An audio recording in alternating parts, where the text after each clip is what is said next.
Ini siapa? Dian Ardiansyah.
Cek dulu.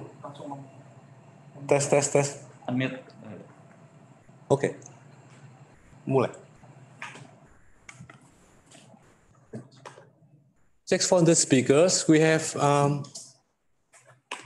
Alison. Good day, Alison.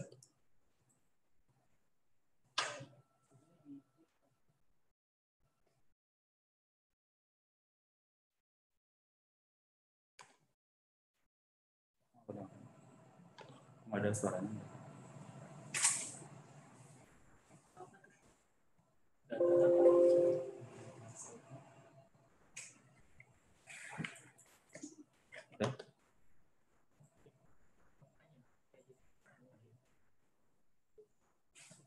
Fujimura kan udah masuk, Pak. Hitoori. Oke.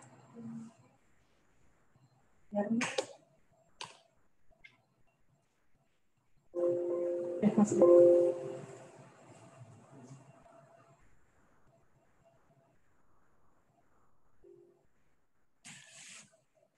Okay, let's start.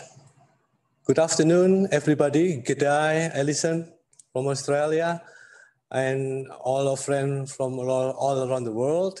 Today, we're going to have a special seminar held by the working group of integrating spatial information, geospatial information and statistics of UN GGIM Asia Pacific region. Can you please take the slide for me? Okay.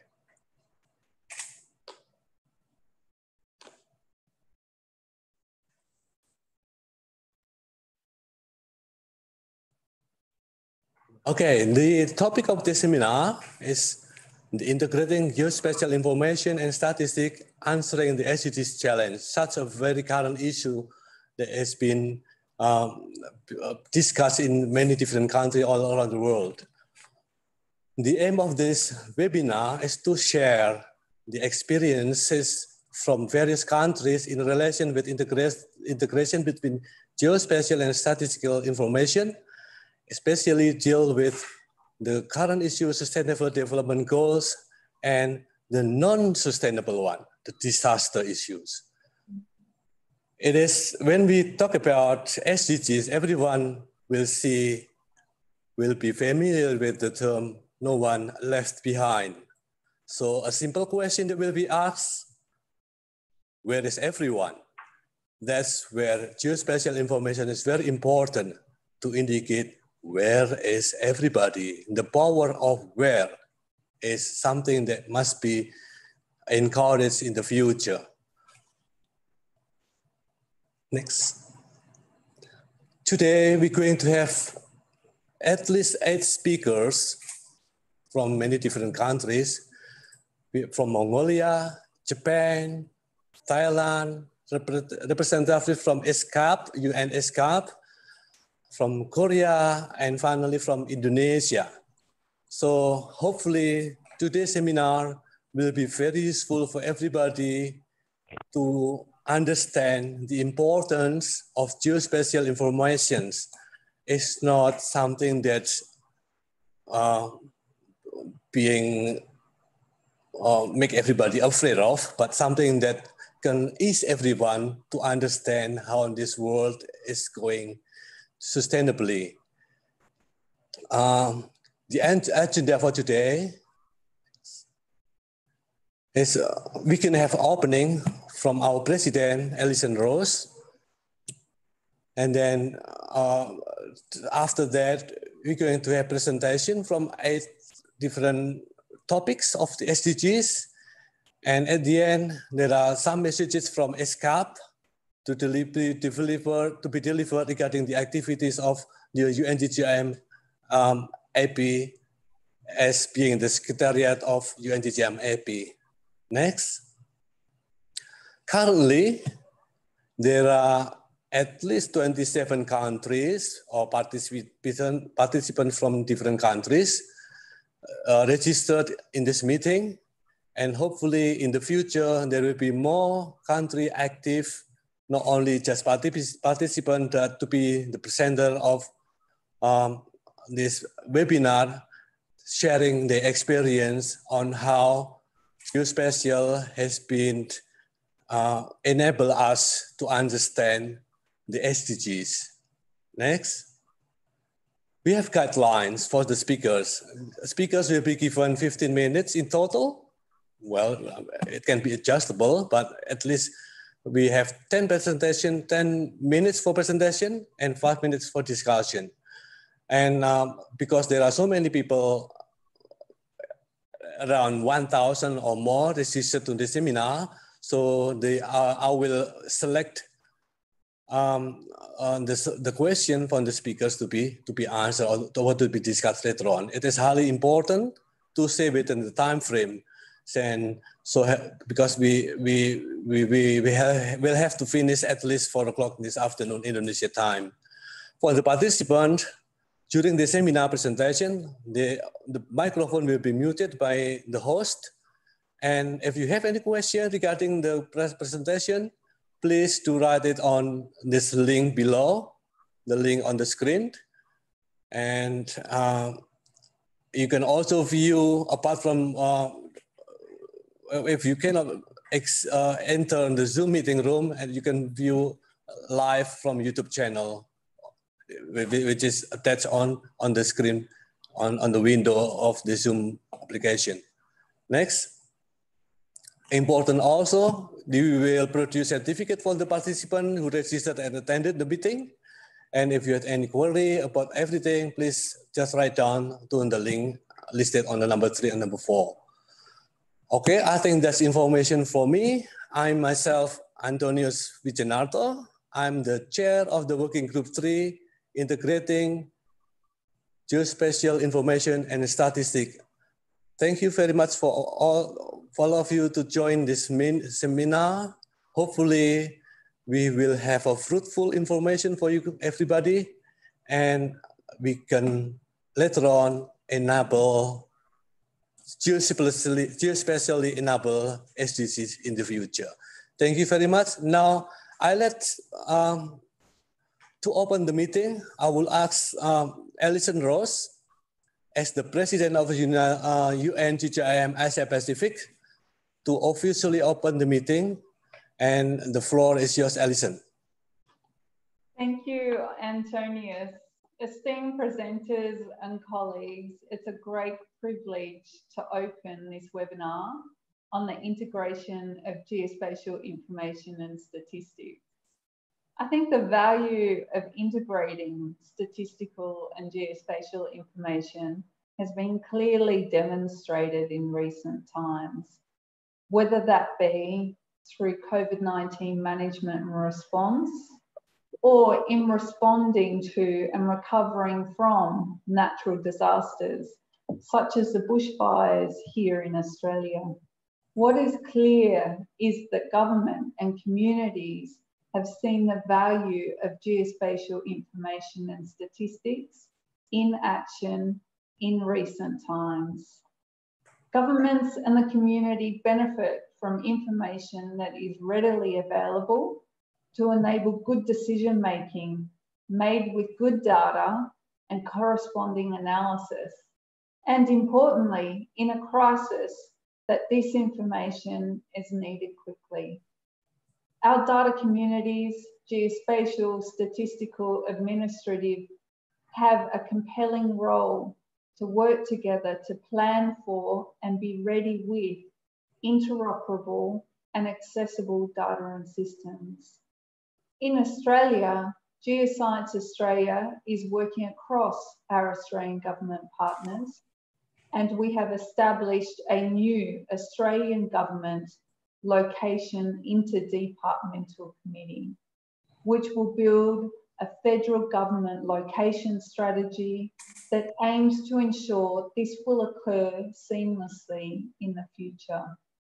This location IDC involves a strong, enduring partnership between Geoscience Australia and the Australian Bureau of Statistics, and integrates and brings together a really broad cross-section of Australian government agencies, with the primary aim to make sure that our data, information, science and capabilities is interoperable and accessible.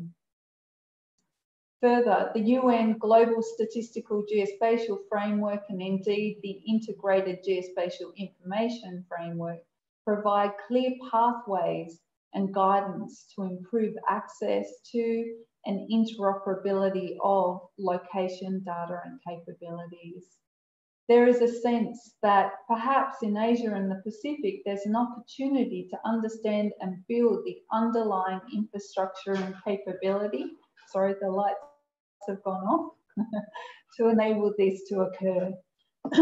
This can be best facilitated by working together to share experiences and develop shared capacity, and having clear examples of successes to point to that will encourage investment from our governments, but also from donor agencies. To be successful, we might like to consider reaching out to counterparts in national statistical offices and other agencies that hold data to gain an understanding of their needs and their priorities, which is fundamental to what we're doing with our location interdepartmental committee. Essential to this is two-way dialogue. It's building a shared understanding and trust and a commitment to work together so that we can better meet the needs of government and of our communities. By enabling access to our data and working with our partners, we can demonstrate the value of the integration of geospatial information and statistics. Through this, others can see our relevance and importance to maintaining reliable and useful sources of location information, and these relationships will also provide an avenue for strategic engagement with decision makers to ensure future funding. Thank you for the opportunity to provide opening remarks for this important UN GGIM webinar. I'll sign off now and wish you all a really great meeting. Back to you, Chair. Thank you, Alison, for such a wonderful and inspiring speech. And you may leave now. I think it's 4 o'clock in the afternoon there, right? 5 p.m. Oh, 5 p.m. Yeah, it's 4 hours difference. Okay. It's still at least October 7 anyway. So the same day. Yeah. Yes. Okay. Have a wonderful meeting. Okay. Thank you, Alison. Thank you. Everybody, that's welcome and opening speech from Alison Rose, the president of UNGGIM Asia Pacific. And now we straight to direct to our first presentation. Will be presented the first time by Ms. Ayodele Marshall. Ayo, you can call her Ayo. She's now in a statistic division of ESCAP, United Nations ESCAP in Thailand. She will present, can you please, this using the satellite data R and QGIS to produce SEEI compliant land cover change map and table. Hopefully, many will share questions, something after this presentation. Please welcome Ayodele Marshall, and time is, and floor is yours. Ayodele, Ayo. Good day, everyone, and thank you for the welcome. My name is Ayodele Marshall, and I work as an associate statistician in the ESCAP Statistic Division. I work closely with my colleague, Alad Masunuru, who works as a GIS consultant with ESCAP Statistics Division. In this presentation, we will show a tool that was developed for land accounting using remote sensing and GIS. This tool was developed to visualize land cover change along a river basin. And the tool uses open source data and open source GIS enabled programs. This presentation gives an overview of an automated GIS tool that was developed using open source GIS enabled software, QGIS, to identify land cover changes in a river basin, as we see on the slide here. So giving a brief overview of the process, highlights features, techniques, data used, the methodology, and the results achieved, as we see on the screen here. It quantitatively analyzes the changes in land cover and visually represent the dynamics in map form. Here we can see the change in the SEA land cover for a discrete time interval between 1995 and 2015 using QGIS. The location being analyzed is the Ganga-Brahmaputra River Basin. I'll just go back. And the tool shows land cover changes along that river basin, as we see.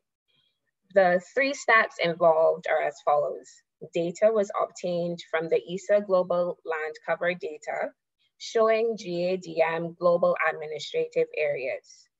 Data cleaning and pre-processing was done using Quantum GIS and various plugins, which allows the user to process layers towards the end product, which were the maps shown in the previous slide.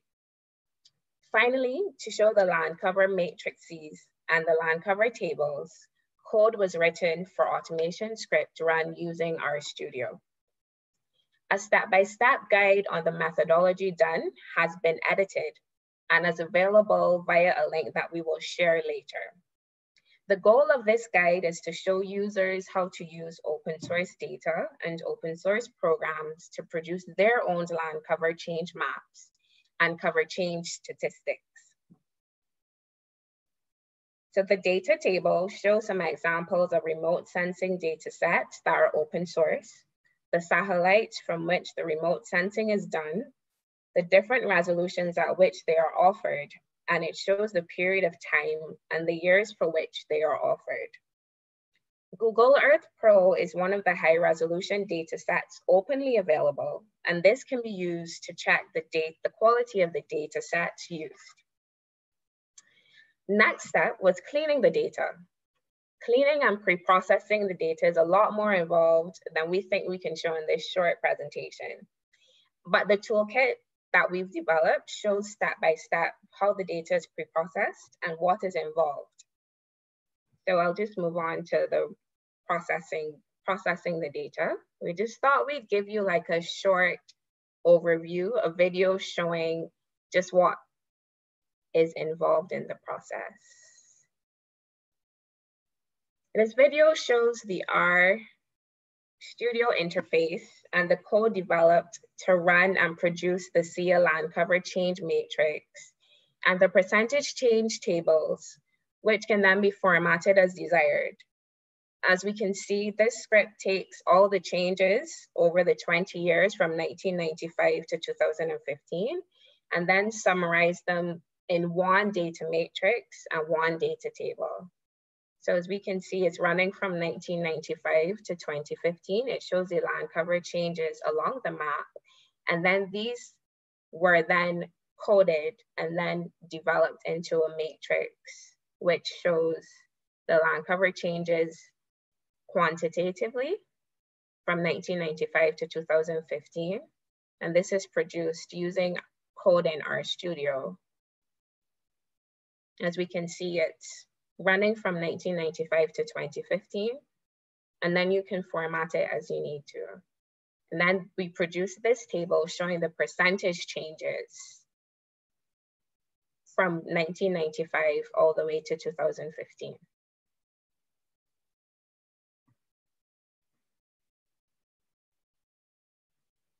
This matrix was produced using the RStudio code as we just showed. And it shows the changes in land cover from 1995 to 2015. The summation of the rows gives the amount of land cover of a particular category at year 1995, and the summation of the columns gives the amount of land cover of a particular land cover category at year 2015. The entries in the column represent the additions to the land cover category, and the rows show the reduction of the land cover category over the time period in question. So for example, herbaceous crops is illustrated, and the entries in column 2 show the change from other categories of land cover to herbaceous crops, thus adding to the area of herbaceous crops. The entries in row 2 show the change from herbaceous crops to other categories of land cover, thus decreasing the area of herbaceous crops. The total amount added to herbaceous crops, as we can see, is 4,000, just about 4,000 square kilometers, and that's highlighted in green. And the total amount by which herbaceous crops was reduced is about 4,000, 4.6 thousand square kilometers, and that's highlighted in red. And then the additions and reductions give the result in 2015 of 302,943 square kilometers, as we see here.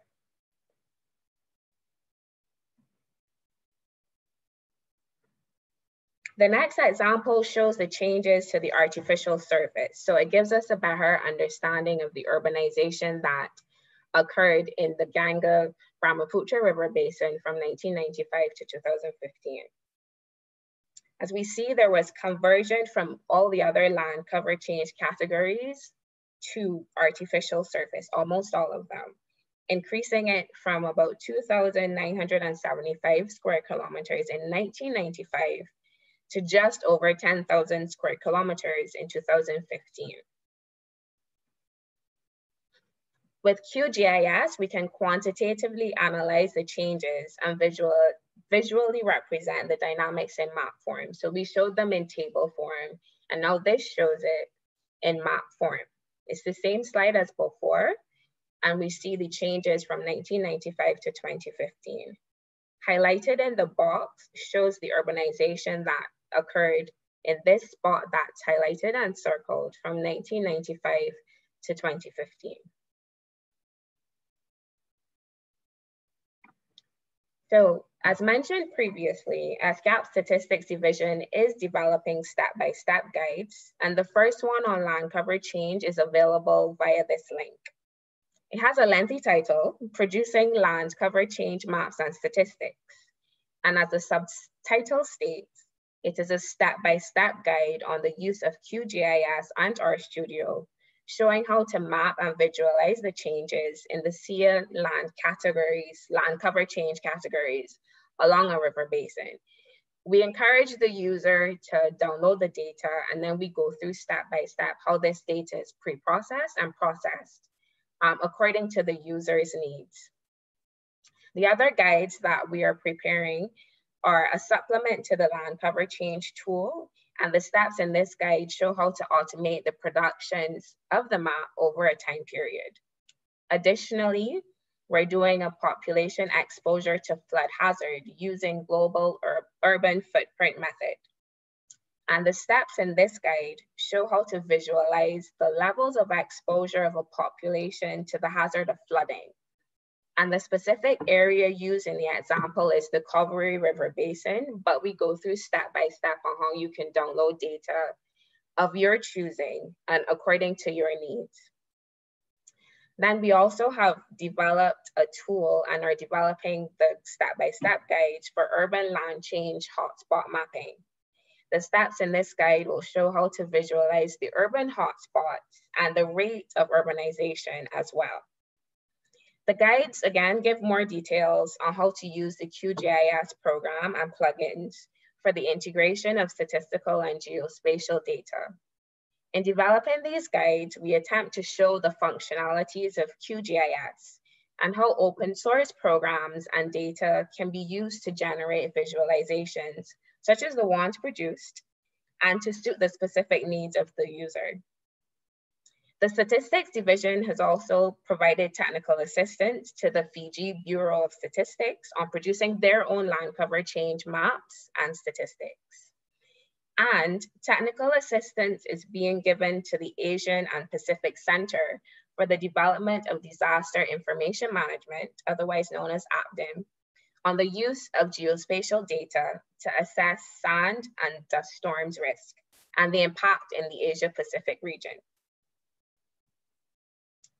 Additionally, the Statistics Division is conducting a series of webinars on various topics on statistics, and we've called it the Stats Cafe. The next one being held on Monday, October 14th, this coming Monday, will discuss the topic, producing environment statistics with Earth observation data.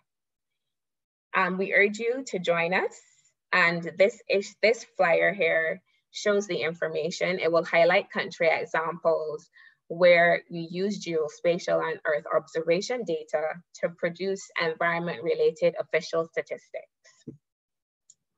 We will share the information and the flyer, and we urge everybody to register and join our Stats Cafe this coming Monday. Thank you for listening. Thank you, Ayo, for such wonderful, inspiring, good presentation. Do we have any question so far?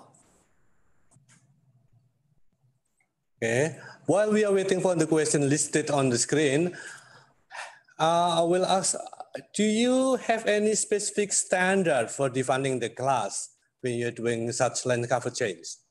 For defining grass? The class. Oh, we use the SIA land cover change, that classification. Okay. So the system of environmental and economic accounting. So that's the classification that's used. Okay, so in the tool, we show how to convert from the ESA land cover classifications to the SIA land cover classifications. Do you think the class can be applied to other part of the countries or different part of the world? I'll ask my colleague Alad to address that question, because we in the Statistics Division, we are thinking about how to model the classifications to suit the Asia Pacific region. And we haven't given consideration to other regions, but definitely consideration is being given to the Asia Pacific region. I'll let him elaborate on that. Yeah, the guides which we are developing here, we can see that for now we have taken the SIA land cover classification, but by using our tools, anyone can develop their own classifications. But by changing the numericals, the details can be shown more clearly on the guide. For example, ESA was providing 31 classifications. But SIA, we have reduced around 14 classifications. Yes. Similarly, based on the region-wise, how the people and the GIS experts in their own countries were following the guide, they can concatenate this 32 classifications into 5 or 6 as per their convenience. Okay. Yeah. Okay, thank you. We have one question so far. Please set on the screen. Okay, is there any possibility to add the R script to QGIS so we can do all of the steps in only one software, QGIS? Yeah, but right now the automation in QGIS we are using for just pre-processing only. The most of the work was doing in R, but we can do by using Python in QGIS. But right now we are trying to develop even more cooler things in R, like using R Shiny and all to develop a dynamic infographics to users. Maybe it's in a research stage. Maybe sooner we can go with another tool.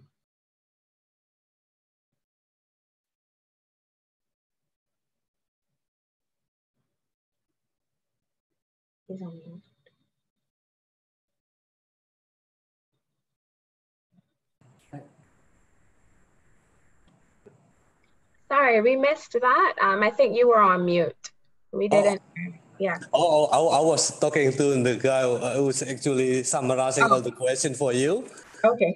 If there isn't anything so far in this, is there any? Yes. There's now the one, I think, Ayo. Okay. Okay. Any further questions, feel free to send and we'll send the information as we can to the working group. Okay, hang on. We still have 1 minute to actually give you one more question. That's fine. Yep. Okay. Just set it on the screen.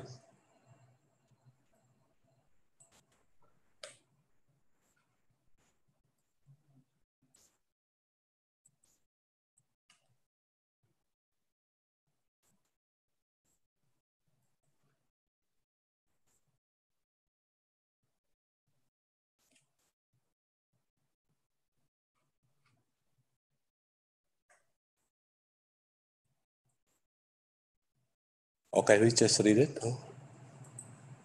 Okay. Sorry for the waiting. Oh, that's fine. Well, it's such a wonderful work since you can monitor the land cover change in such long period. I'm wondering if you have experienced any difficulties in dealing with satellite data, for example, cloud cover, including variation of corps type over time spent in years. And this is from Hartini of Indonesia. We must admit that when we first did our the Stats Cafe on describing this tool, a lot of questions came from about agriculture. It's not our particular area of expertise, so we did reach out to our colleagues at FAO and we did a follow-up session. So I'll just have my colleague Alad address it as best he can, and we can refer to the experts at FAO to answer this particular one and elaborate further. The product we are using right now is the ESA land cover dataset, which represents each pixel value as specific classes. So we no need to train the datasets here. So right now it's already cloud free and 0% cloud. So it's completely pre-processed. The atmosphere and top of the atmospheric issue, surface reflectance, all the issues was already been done by the European Space Agency, and they provide the data for open to download. We are using those data sets, so there is no issue on the clouds and shadows here. We'll get back to the working group on the topic of the crop types and the variations after we refer to the FAO expert. Okay, thank you again, Ayo and friends. Hopefully, if there are many questions or any question after this presentation, you can also send us to, and we'll get back to you, and you can actually write it down the answer, and we'll share it on the UNGGIM website later on. We will, and we will share the information on how to access the guide that has been developed and published on the website. And we will share the flyer for the Stats Cafe coming up on Monday. Okay, thank you Thank you again. so much. Okay. Now, the next presenter is from Japan, Mr. Hitoori Fujimura. Mr. Fujimura is actually one of our vice chair in working group 3, integrating geospatial information and statistics. He also in charge in the UN GGIM disaster risk reduction, the central UN GGIM, and he will be talking about the partnership activities for geospatial statistical integration. Hitoori, floor is yours. Thank you so much, Anthony. Thank you very much for your great leadership for the working group 3 on integration of geospatial information and statistics. So today I brought 2 topics. Yes, as Anton kindly introduced, I have been working on working group 3 and working group on disasters. And I'm leading some open source project called the UN Vector Tile Toolkit. And actually, I have been working for the UN Geospatial Information section under the United Nations for a little bit more than 2 years. And now I am working for Geospatial Information Authority of Japan, Japanese mapping agency who is taking care of the topography map and also disaster information. Sorry, yeah. Today I brought here 2 topics. One thing is about geospatial contribution regarding SDG indicators. Because each government of the member state is responsible to update or validate SDG indicators. Yeah, I will be talking about how we can contribute to these important indicators. And the second one is about integrating topographic information, our own information, with the census data. So let's move on. Yeah, I'll move on to the topic of the SDGs indicators. So in this working group, we are talking about how we can integrate statistics and geospatial information. But yes, we are very proud professionals on statistics and geospatial information. And we are in a little bit different disciplines and we have a different culture. So it is actually not so easy to integrate these different cultures, but it's worth doing this. So in Japan, we are trying to do a dialogue between Statistics Bureau and the Geospatial Information Authority so that how we can contribute to the more reliable SDG indicators. I have been doing this kind of internal workshop a little bit more than half a year. And this is what I found from this dialogue. I think geospatial information from Geospatial Information Authority can make a very unique contribution in calculating SDG indicators because we have a great data set, which is topographic data, among others. And this data is actually contributing a lot for the SDGs indicators. As you may already know, most of the ISDG indicator has responsible ministries because most of the indicators are based on the statistics, official statistics. But there is a few indicators which need collaboration between geospatial authorities and the statistical authorities. And I would like to introduce 2 examples I found. The first one is the indicator 15.4.2, which is mountain green cover index. This is a percentage of mountain areas with green cover. And Japan's approach is the collaboration between Statistics Bureau and the Space Agency and the Geospatial Authority. So we are trying to collaborate these efforts at first, maybe we can say the main party on this activity is the space agency. So yeah, in Japan, we have our own space agency. And so they are thinking about how we can contribute to more reliable SDGs indicators in addition to the source data from ESA. And they are trying to calculate this index by their land cover data, but they don't, they need our contribution. Our contribution is a digital elevation model because this is regarding the mountains, and yes, they need to know where is the mountains. And the second one is coastline data. The space agency is very good at capturing the land surface, but they actually don't know where is Japan. So we provide the coastline so that they can know where is the Japan part and where is the other part. So in general, mapping agency is very good at the question of where, and we don't have to be a kind of Superman to contribute to the SDGs. We can provide what we have, like this elevation model or coastline data. This is what we found in our internal collaboration inside the government of Japan. And another possibility is something on the below. This is about indicator 911. This is for the proportion of the rural population who live within 2 kilometers of an all-season road. And actually, this is very difficult for the statistic expert to calculate this because actually, I think they have no idea about how they can calculate this indicator.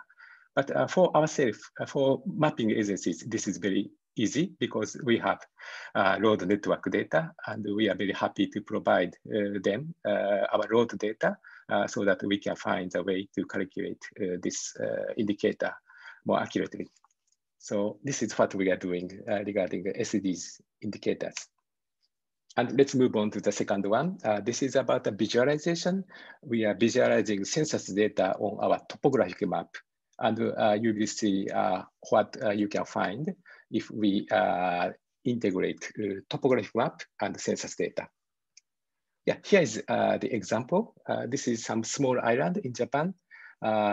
This is an overlay on our topographic map, the population data of 250 meter grid. So from this visualization, you can know where is a populated area in this small island. And if you zoom out, maybe you can see where is a populated area in this archipelago. And for urban area, this visualization will be like this. And for very mountain areas, rural areas, this can show where the people is living. This kind of information is very important if there is some disaster and the disaster operation is in the place. Because if we provide this kind of information, the responder can know where is the place they need to provide support. So yeah, we are doing this kind of contribution by providing what we have. But this is a kind of on experimental basis. And I'd like to explain why we are doing this activity. Because we are doing some activities on embracing the new technology called vector tiles. Yeah, we are transitioning to use the vector tiles. Vector tiles is a kind of new technology to provide our vector data on the web.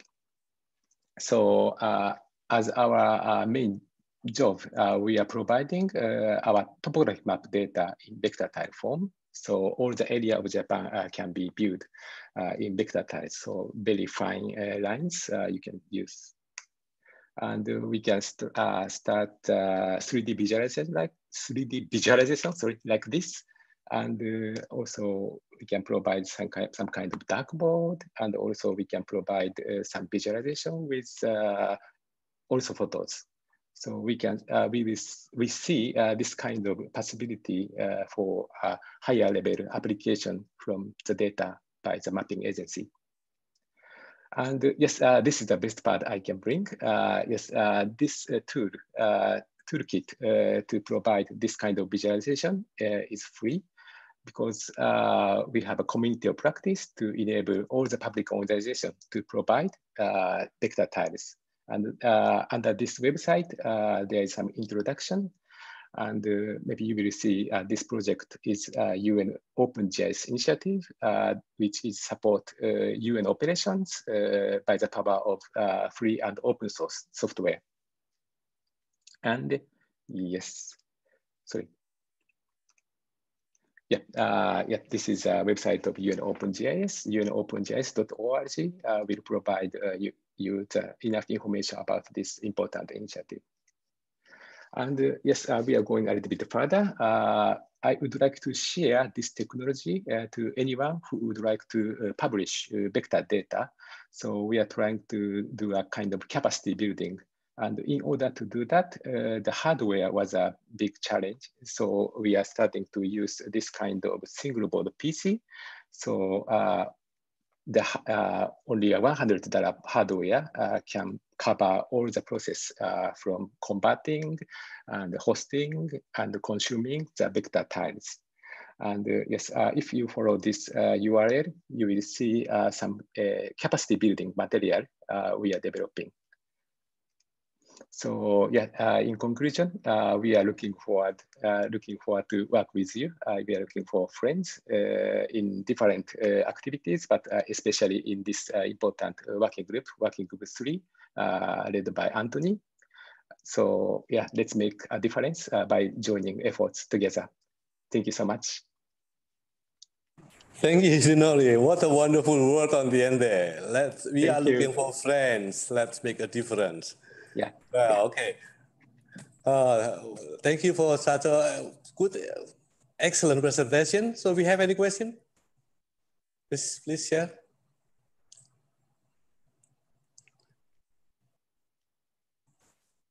Okay. There are questions from Tandang of Indonesia. In case of Japan, is there any specific agency which has duty in implementing SDGs, including monitoring the achievement of and progress of SDGs? Secondly, how do you integrate different areas code using Geospatial Statistic Agency and Postal Unit? Okay. Yes, may I answer this question? Yes. Regarding number 1, the answer will be yes. Yes, because there is a kind of SDGs headquarter, which is hosted by the Cabinet Office. And we have a kind of action plan for implementing SDGs. And we update this work plan year by year. Actually, we included one indicator or one actions inside this government plan, and our activity is followed up by the Cabinet Office. And I think that is the answer to the number 1. And regarding the post code, yes, they have provided post code and grid data, grid code as at least for the grid code, it is open data. But I think it is yet to be done. The integration between post code and the grid code is yet to be done. Yeah, it is not done yet, at least by the government. Maybe some private product will be there, but I have no idea about the governmental implementation. Thank you so much for the question.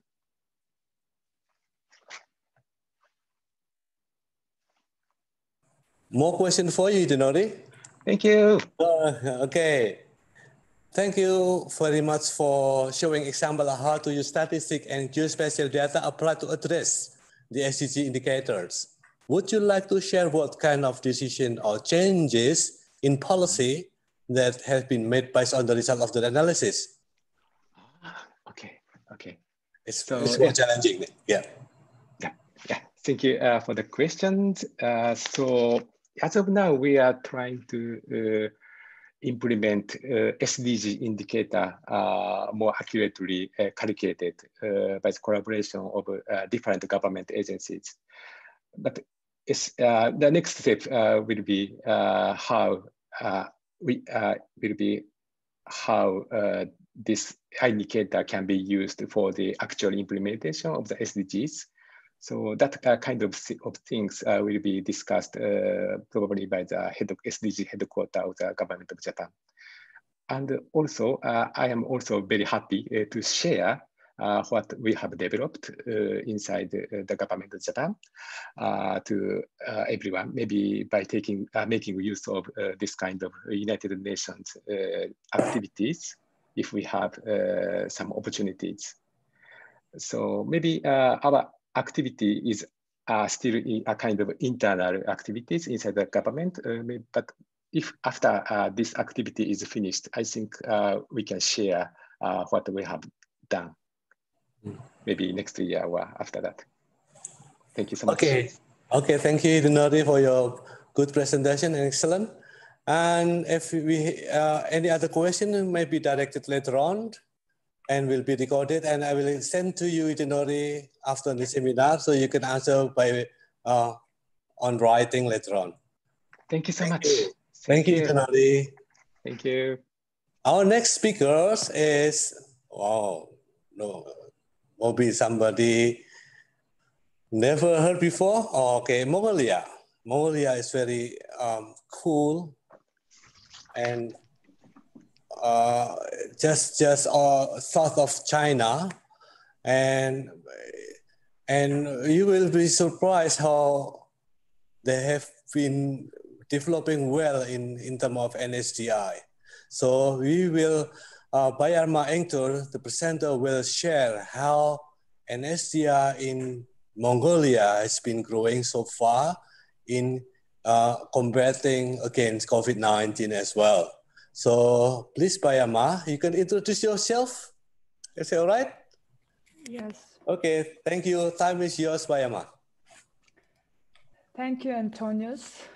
So it's my great pleasure to present our part of the story through this webinar. So first of all, I'd like to thank National Geospatial Information Agency of Indonesia for making this event possible and hosting this UNGGIMAP Working Group 3 webinar. And also I'd like to thank you, Antonius, for your huge report and your team. And my presentation will focus on the Mongolian, the National Geospatial Data Infrastructure, how we are implementing our own geospatial data infrastructure and adopting the UNGGM, the IGIF, rather than focusing on the one best practice example. So this presentation will give you just brief information of how we are doing and how we are adopting the integrated geospatial information framework and how we are dealing with the policy and other challenges. Thank you. And so, as you all know, that the UNGGIM, together with the World Bank, adopted the integrated geospatial information framework. And the Mongolia is selected one of the countries to implement this IGIF document in our national level. So we are working together with the United Nations for strengthening the Mongolian geospatial information management for supporting the sustainable development. And this work will, as a result of this work, we will implement this integrated geospatial framework, strengthening our national SDI to have this national SDI, the action plan. So this work is started from the end of the 2018. Now it's been almost 2 years, and we are working still together with the UNGGM, the expert groups. And the second one is when we are finalizing this action plan, there is one challenge that how we are identifying the impact of this developing SDI, the Geospatial Information Management, to assess the impact of the socio-economic benefits of SDI. So then we asked help for World Bank for assess the impact of Mongolia national SDI for social and economic. So, and we are also together working with this team, and the group of experts came for work together with us, and we had the final work for national SDI for Mongolia socioeconomic impact analysis. So this analysis gives us how this geospatial work benefit to the Mongolian and the governments socially and economically. And based on that, we have implemented or strengthened our action plan for NSDI, and as well as the investment plan, how to achieve this implementing the action plan at national level, what kind of investment we are needed, and using this document we could ask the this higher level officials in the government of Mongolia, Ministry of Finance, to invest some work for this NSDI implementation. And this work now is still under revision. So we are together working with the World Bank as well as United Nations. And we are greatly thankful for this global community for working for UNGGIM and as well as World Bank to give us a very direct framework, especially this integrated geospatial information. This is benefits of not only Mongolia as well as other developing countries who are struggling with implementing the SDI. And so this is the brief project we are going on. So we have already concluded the pre-assessment and need analysis, and already drafted the country level NSDI action plan. And also the World Bank team came across in end of 2019, and we engaged the 25 stakeholders, all from the Mongolian ministries and agencies who are main stakeholders for this SDI development. And this World Bank team identified over 15 use cases where there are demonstrable benefits from the implementation of SDI and requiring the foundation of geospatial data. And yeah, as I said before, we have this project has been almost finishing. This final revision is undergoing, and the team has calculated socioeconomic benefits and investment plan. Based on this documents, the action plan has revised, and it's ready to be endorsed by the government. So it's the work we are dealing with right now. So what I'd like to say is that this IGF, the UN and World Bank document, and the work that have been done in the global community benefits in a national level, such as Mongolia, strengthen our SDI and convince the other stakeholders or other ministries or decision makers that geospatial is important. So it's really helpful work for us. And the next part is that the fundamental geospatial data. As you know, that UNGGIM also adopted the framework for fundamental geospatial data themes, and Mongolia implemented this data theme and adopted to the national SDI activities. So we have added 2 more data themes to our national geospatial fundamental data theme. So it's 19 fundamental data are identified, and what we are working on is that to make all these data sets ready and accessible through the Geo portal. And we have established the ArcGIS-based Geo portal and give the data services to all the other government agencies, the other stakeholders who needed these kind of fundamental data sets. And everyone could access all the open, where the data is open, everyone could access through this Geo portal. And if some specific data is required, we could give access to them. And right now, there are more than 200 types of WMS or WFS services given to the users who are needed these kind of data sets. And we are working together with the other government agencies, now 8 agencies, but still this number is increasing, as well as the 9 private sectors who are working on this location-based information.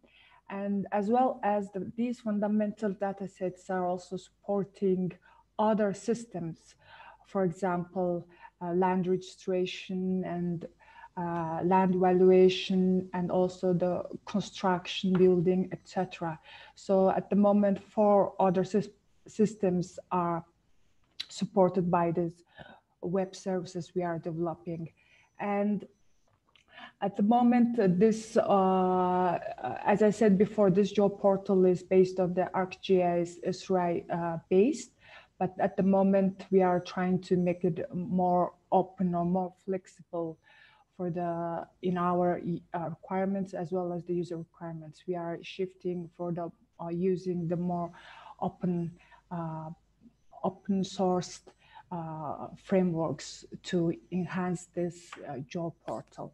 So we're calling out the national Geo portal through the system. And relating for this NSD activities, I'd like to emphasize the land administration system we are developing. And we called it e-Qatar. So through the system, what user could access is that they can see the land registration information through this open platform. So people could, all the land registration, cadastral information are there. So people have a look at it and check their own land title rights, and also could have some requests through the system. And this system also a very integrated system, which consisting of the all land use planning and also land market information, and also land valuation and how much our taxation is there, and as well as what are the land use monitoring, which is the part of this land administration system. And this system is all based on the fundamental data set I have previously mentioned before, and also integrated with the other system, especially for the real estate agency, the real property registration agency, and as well as the general taxation office, because this would help to collect all taxation very reliable, and the Ministry of Finance could see how many they planned, how many taxation would collect on this all land registration and land use rights. So this make it all more very transparent and very user-friendly for all the users who needs for this land related information.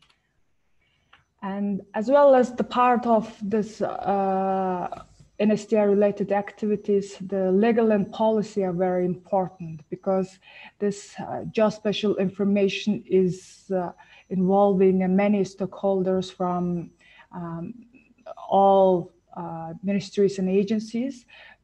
So trying to make it all this data authorized and innovative and citizen-centered, we need to have this special data infrastructure law. So this is very challenging work since this decision-making level persons, they don't have any specific idea of how important this geospatial information. And so we are using the all global work, the also integrated geospatial information framework and other work we are doing in the AP community. We are convincing that decision-making level, this legal framework is very important and very useful for the evidence-based government decision-making. And so this law will all focusing on the fundamental data collection and also making sure that all this fundamental geospatial data is single sourced, and making sure this is timely and also reliable and accessible through this through the system, and there will be no duplicate effort, and making sure that there will be one common platform for sharing the geospatial fundamental information and distributing and exchanging through this geo platform. And also coordination among all the stakeholders from all other ministries and agencies. So we call it the National STF Commission or Committee.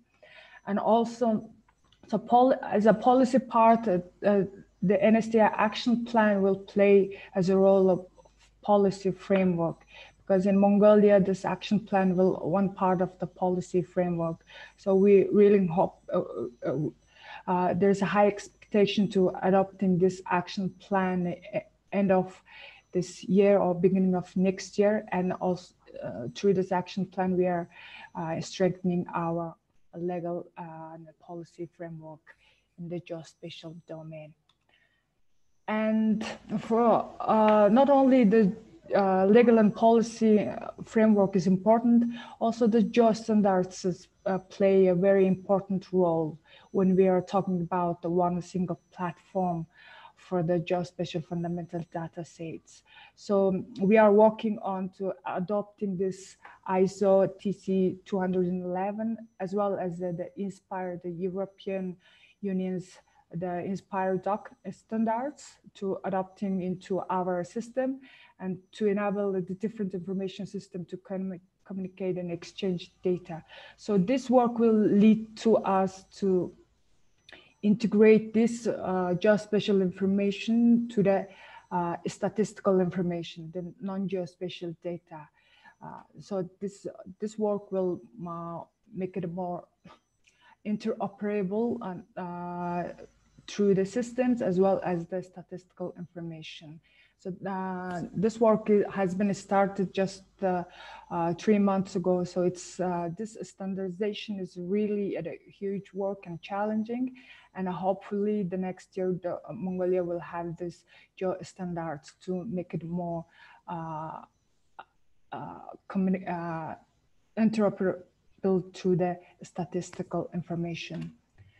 And as well as the 19 the response, as you know, the Mongolia has now 300 more than 300 cases, but fortunately all these cases are under quarantine for the Ministry of Health, and we are working together with the Ministry of Health and as well as the National Emergency Management Office, the NEMA, to support all these fundamental data sets to their work for responding this COVID-19 response. So we implemented as well as the dashboards for visualizing the location of the hospitals and capacity of the hospitals. But this is just the initial work we are struggling to build upon.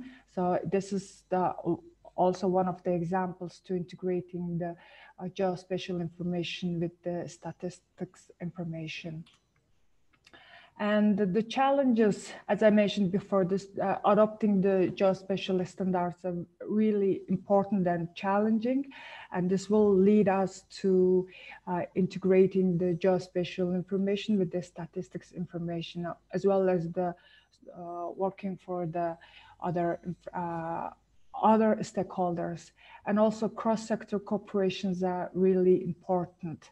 And there are many more the challenges that we are struggling with, but again, I'd like to emphasize that the global work has been done by the UNGGIM and UNGGIM AP, as well as World Bank, really help us, the country like a developing country like Mongolia, it's helped us to strengthen this national spatial data infrastructure. So this is my end of this presentation. So thank you for your attention. Thank you, Parama. Wow. I thought we just talked about it 2 years ago, and you're way beyond what we are expecting. Congratulations, Bayama, for your work. Yeah, wow. Thank you. So it wasn't easy, wasn't it, to get everybody to work together and build one thing, one single portal? Yes, it's really challenging. Yeah. But with the help of the integrated geospatial information framework, we could convince the other stakeholders, making sure that geospatial is the part of the work for the e-governance. Yeah. Okay, we have a question for you. Please share. Yeah. Oh, should be easy for you to answer, Bayama. All right. It is interesting to know Mongolia has been implementing IGIF. What is the main challenge faced by your country in terms of IGIF strategic pathway? And secondly, what is the ultimate goal of NSGA implementation in Mongolia? Yes, the main challenge is that it's cooperation and communication with the stakeholders, the engagement part. And when all the stakeholders have a recognition of this importance of geospatial information, the next other parts, the investment and financial issue or data and standards make it more easier. Yeah. So the big challenge is that the coordination and cooperation among the stakeholders. And answering to the second question is that the main goal is that geo-enabled e-governments or geo-enabled spatial planning. That's our main vision and goal. So all the decision making or policy making in the government, they're based on this all one source geospatial fundamental databases. So that's how we are dealing with it. Okay, thank you. Similar to Hitoori, before, dialogue, communication will be the main thing that we have to do. So yes. Yeah. So this is what I introduced here is just the beginning of work. So we will again talk with all the stakeholders, the National Statistics Office or Ministry of Agriculture or the other stakeholders. We need to also engage with that. So that's very challenging. Yeah. Okay. Congratulations, and hopefully in the future you will be successful in implementing IGIF. So we have our everybody's homework now. Yeah. Country action IGIF. Okay. Any more questions? Wow. Okay. From East Ratna Devi of Indonesia, how to calculate economic potential integrated with the environment. What data are used for calculating economic especially if we just have the GP data and limited, we have limited data, how you solve that one? Yeah, this calculation. I think you understand what the meaning of this question. Yeah, but I'm not sure I'm giving you full the answer. But calculating this economical potential is like the work done by the World Bank team. So it's very economic work. There are so many numbers and so many calculations. So if we finalize this report, maybe I could share with this information. So right now, how they're calculating is very impossible to answer me. But they have some collected some use cases from each stakeholders, especially for the National Emergency Agency or the development agency. They collected use cases, and based on that use cases, they conducted economical impacts. Okay. Oh, by the way, Bayama is one of our vice chair in Working Group 3. So she is also responsible for Working Group 3 as well. Thank you, Bayama, for your presentations. Yeah, thank See you. you virtually next month. Yeah, thank you. Okay. Thank you. And now we have the last presentation before we taking 5-minute breaks. Ms. Lynn Rosalina from Indonesia. Yep. Okay, please, time is yours. Thank you.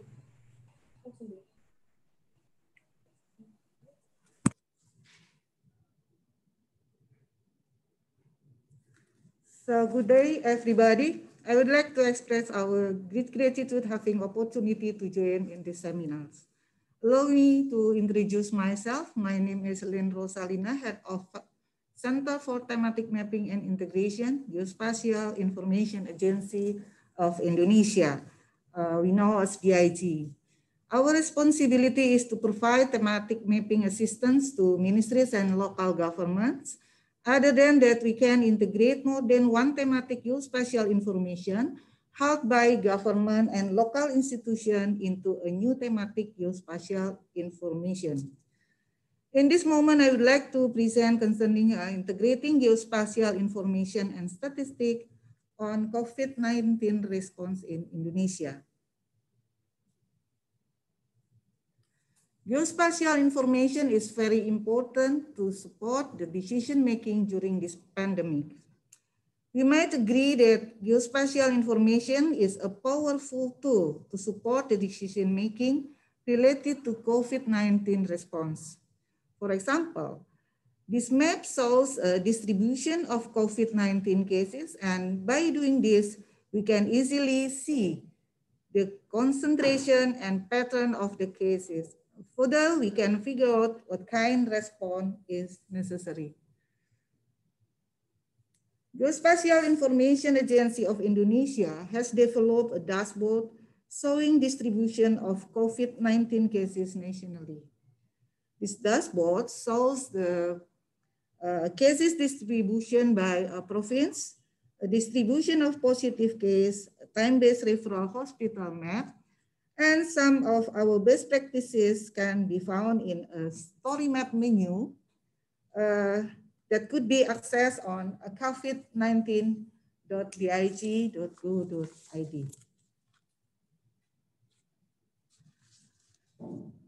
Data from COVID-19 National Task Force shows that until early October 2020, more than 300,000 people in Indonesia has positively infected COVID-19.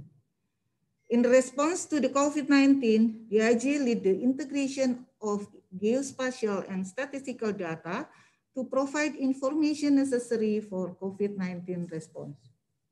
At first, we implement this analysis for Jakarta and surrounding area, including Bogor, Depok, Tangerang, and Bekasi, those known as Jabodetabek area. By doing this, we appreciate the importance of one map and one data policy that allows integrated data sharing for COVID-19 response. The geospatial and statistical data provided by many institutions were integrated and analyzed to support decision makers to address this pandemic.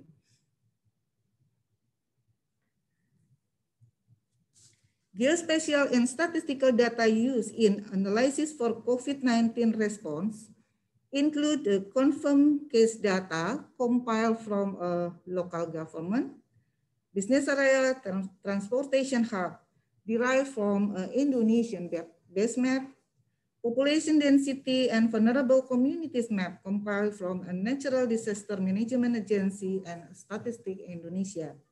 Health facilities compiled from Ministry of Health and Natural Resources Management Agency. The table shows an example of statistical data which was converted into spatial data. This data then integrated with population data source from other agencies.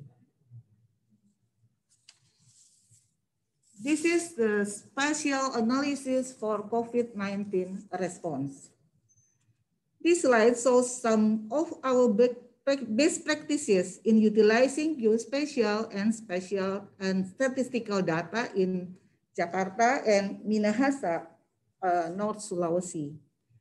Some of analysis include clustering hotspot that show the spatial patterns of hotspot COVID-19 cases. The prevalence rate estimation showing ratio of positive case within 100 population. This will be directed to decision for priority testing of COVID-19. And then the standard deviational ellipse model provide the prediction to the transmission pattern of COVID-19. And the last is surface area capacity, provide information on distance to referral hospitals and its coverage from their original location. Information about these maps can be used as a consideration for the local government to improve policy related to health. Areas with high ratio value is recommended to check and evaluate their medical facilities and equipment, such as the availability of beds, doctors and nurses, ventilators, and availability of ICU space, and so on. And the area with low ratio value also need attention. For example, an area with a low ratio value indicate recorded of COVID-19 cases are still low. This might be due to limited number of swab or PCR tests on that area. Hence, this map can support the government in order to prioritize which area should be immediately tested and require the improvement of medical facilities. This is the COVID-19 pandemic risk map. According to the risk terminology, variable of risk include hazard, vulnerability, and capacity. Integration of hazard vulnerability analysis with surface area capacity analysis would produce pandemic risk analysis. This spatial analysis can be used as a consideration for government to anticipate an increase of COVID-19 cases in the future.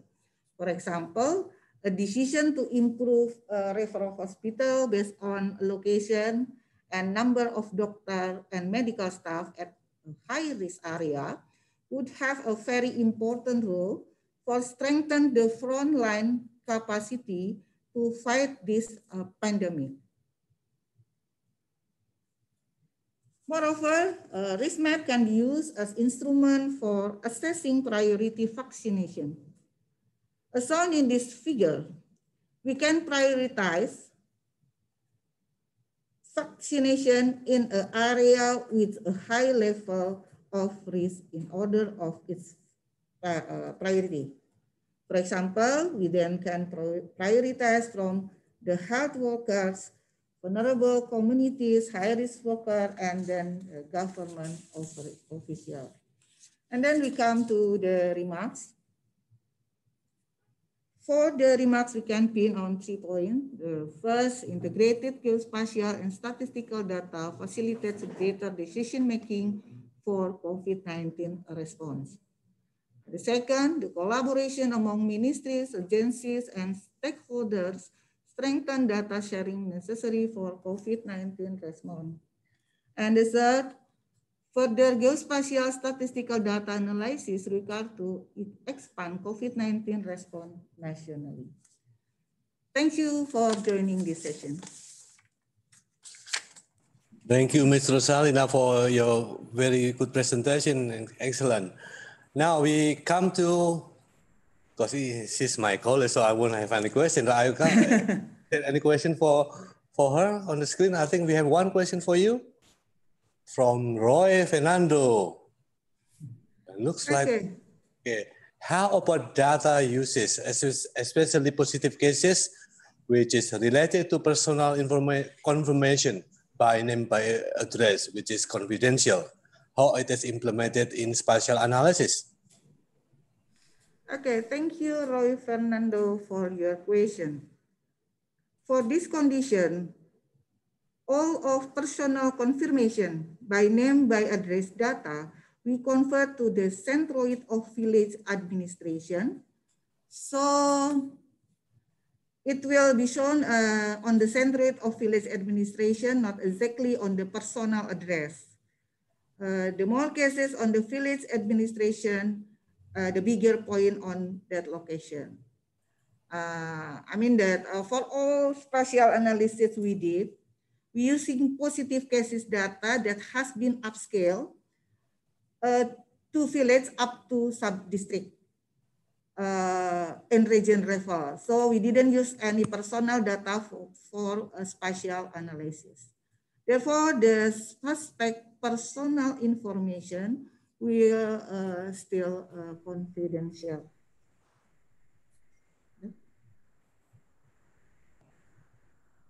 Okay. Thank you. Is there any question? Bayama, you want to ask anything?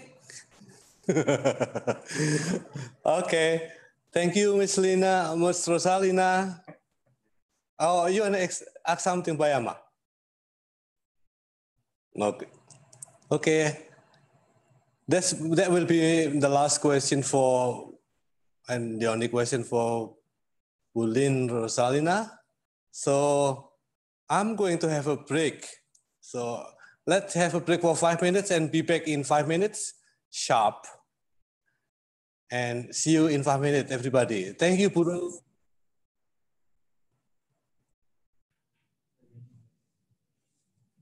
Yeah.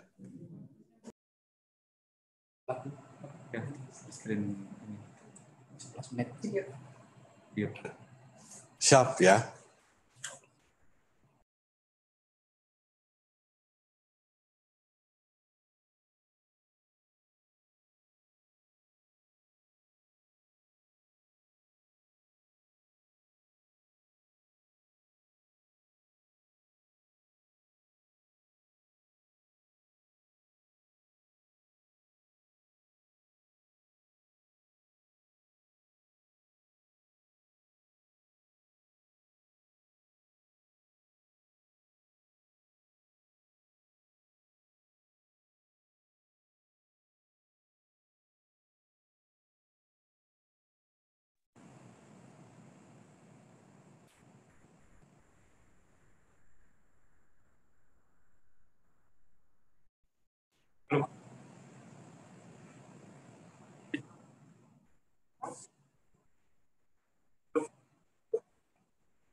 Ya, tapi nggak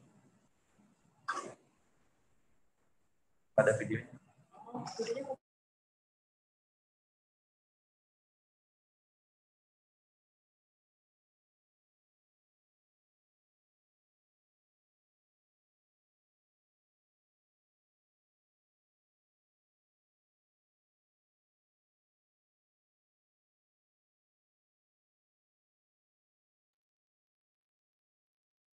Since our school days, we have known Atlas as one of the textbooks that can show us miniaturized world. Yet today, we can find a variety of atlases with different themes and information that serve greater and more significant purposes, not just for schools, but also for the country. Do you know what an atlas is? An atlas is a collection of geospatial data and information arranged systematically and coherently. The Geospatial Information Agency holds a legitimate key role in this matter.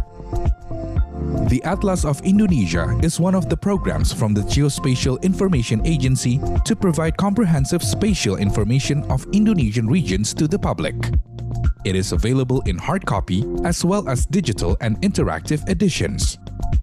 The information is presented not just as maps, but also with narratives, pictures, images, graphs, as well as informative and attractive animations for the users. The stages in the process of producing BIG's atlas begin with data collection and processing. Next is design, and lastly is finalizing the atlas. The primary and secondary data act as raw materials. The primary data is obtained from surveys, interviews, and direct on-site photos. The secondary data is obtained from statistical data and literature review of studies, books, journals, and articles. All of the collected data are converted into geospatial information in both 2D and 3D. This process uses the Geographic Information System (GIS) software.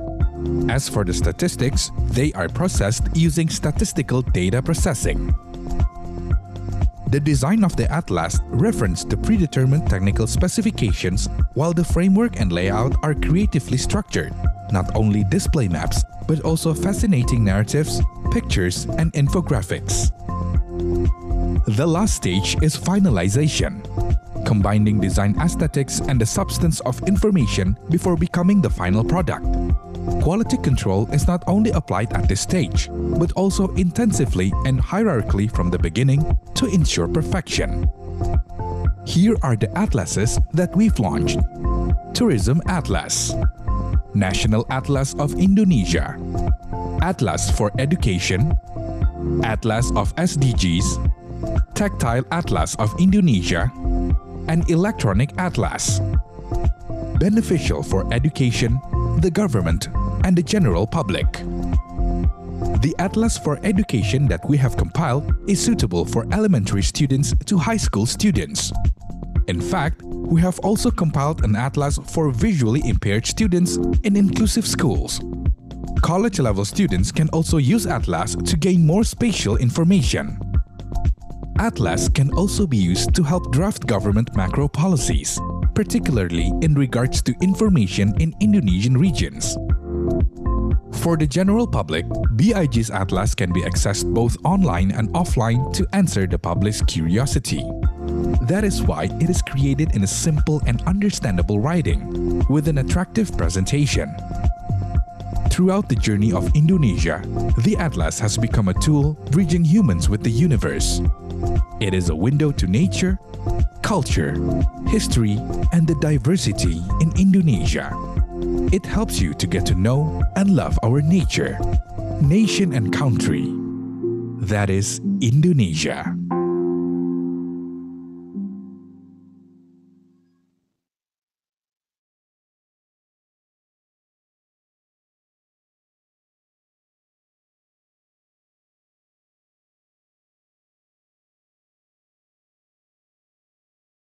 Since our school days, we have known Atlas as one of the textbooks that can show us miniaturized world.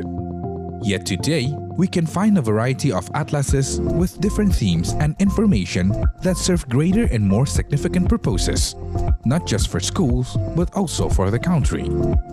Do you know what an atlas is? An atlas is a collection of geospatial data and information arranged systematically and coherently. The Geospatial Information Agency holds a legitimate key role in this matter. The Atlas of Indonesia is one of the programs from the Geospatial Information Agency to provide comprehensive spatial information of Indonesian regions to the public. It is available in hard copy as well as digital and interactive editions. The information is presented not just as maps, but also with narratives, pictures, images, graphs, as well as informative and attractive animations for the users. The stages in the process of producing BIG's Atlas begin with data collection and processing. Next is design, and lastly is finalizing the atlas. The primary and secondary data act as raw materials. The primary data is obtained from surveys, interviews, and direct on-site photos. The secondary data is obtained from statistical data and literature review of studies, books, journals, and articles. All of the collected data are converted into geospatial information in both 2D and 3D. This process uses the Geographic Information System (GIS) software. As for the statistics, they are processed using statistical data processing. The design of the atlas referenced the predetermined technical specifications, while the framework and layout are creatively structured. Not only display maps, but also fascinating narratives, pictures, and infographics. The last stage is finalization, combining design aesthetics and the substance of information before becoming the final product. Quality control is not only applied at this stage, but also intensively and hierarchically from the beginning to ensure perfection. Here are the atlases that we've launched.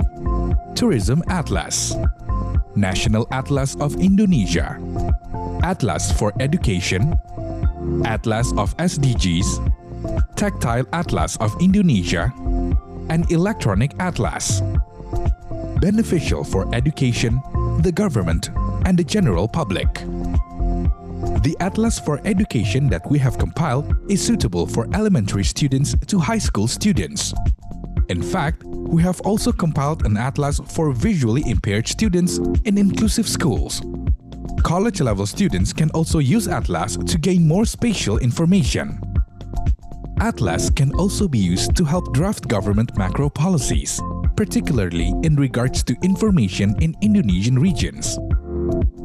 For the general public, BIG's Atlas can be accessed both online and offline to answer the public's curiosity.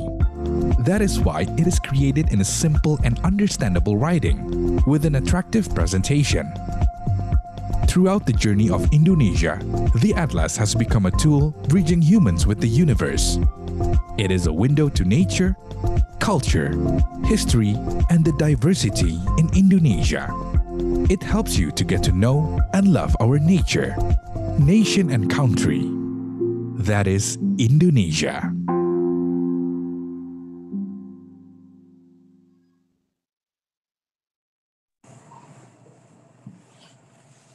Thank you. Welcome back to our webinar. I think we have. I think.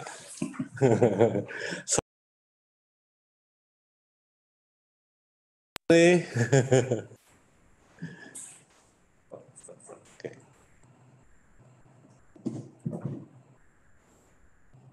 Okay. We have to come to the next agenda for the next 4 presentation. The first presentation for the next session is Mr. Sanjay Srivastava from ESCAP.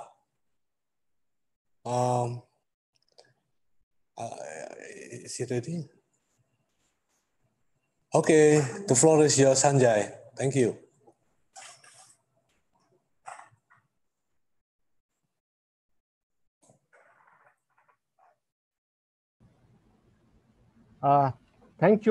Thank you very much for giving this opportunity to highlight some of the ESCAP experiences, particularly the one which is related to disaster risk reduction. So I must thank Ms. Alishan Rose, Dr. Antonio, distinguished speakers, ladies and gentlemen. Appreciate the theme geospatial information in supporting SDG agenda. And now with COVID-19 context, the world is going to be very different in terms of achieving sustainable development goals. There will be many misses, there will be many impacts. So I thought we will share with you some of the insights on the COVID impact, particularly on SDGs, and looking from disaster resilience perspective. So my next slide is just to show you how disaster resilience has been addressed worldwide following a globally agreed framework, which were called from 2005 to 2015 Hyogo Framework of Action. The Hyogo Framework of Action introduced the global risk model matrix. It was based on understanding of the hazard, exposure, vulnerability, and to the scale from national to global. It was quite helpful, particularly in terms of building awareness and political commitment to disaster reduction issue. But the focus was most on managing disaster rather than addressing the root causes of the risk. 2015 and 2030, the Sendai framework that was adopted in Japan, it was a big leapfrog from managing disaster to managing risk, which is the root causes of disaster. But what is important for Sendai framework and why it is so important in present context of the COVID is this is the only global framework which addresses all risk, whether it is a biological risk like COVID, disaster, it's also the technology related risks and all varieties.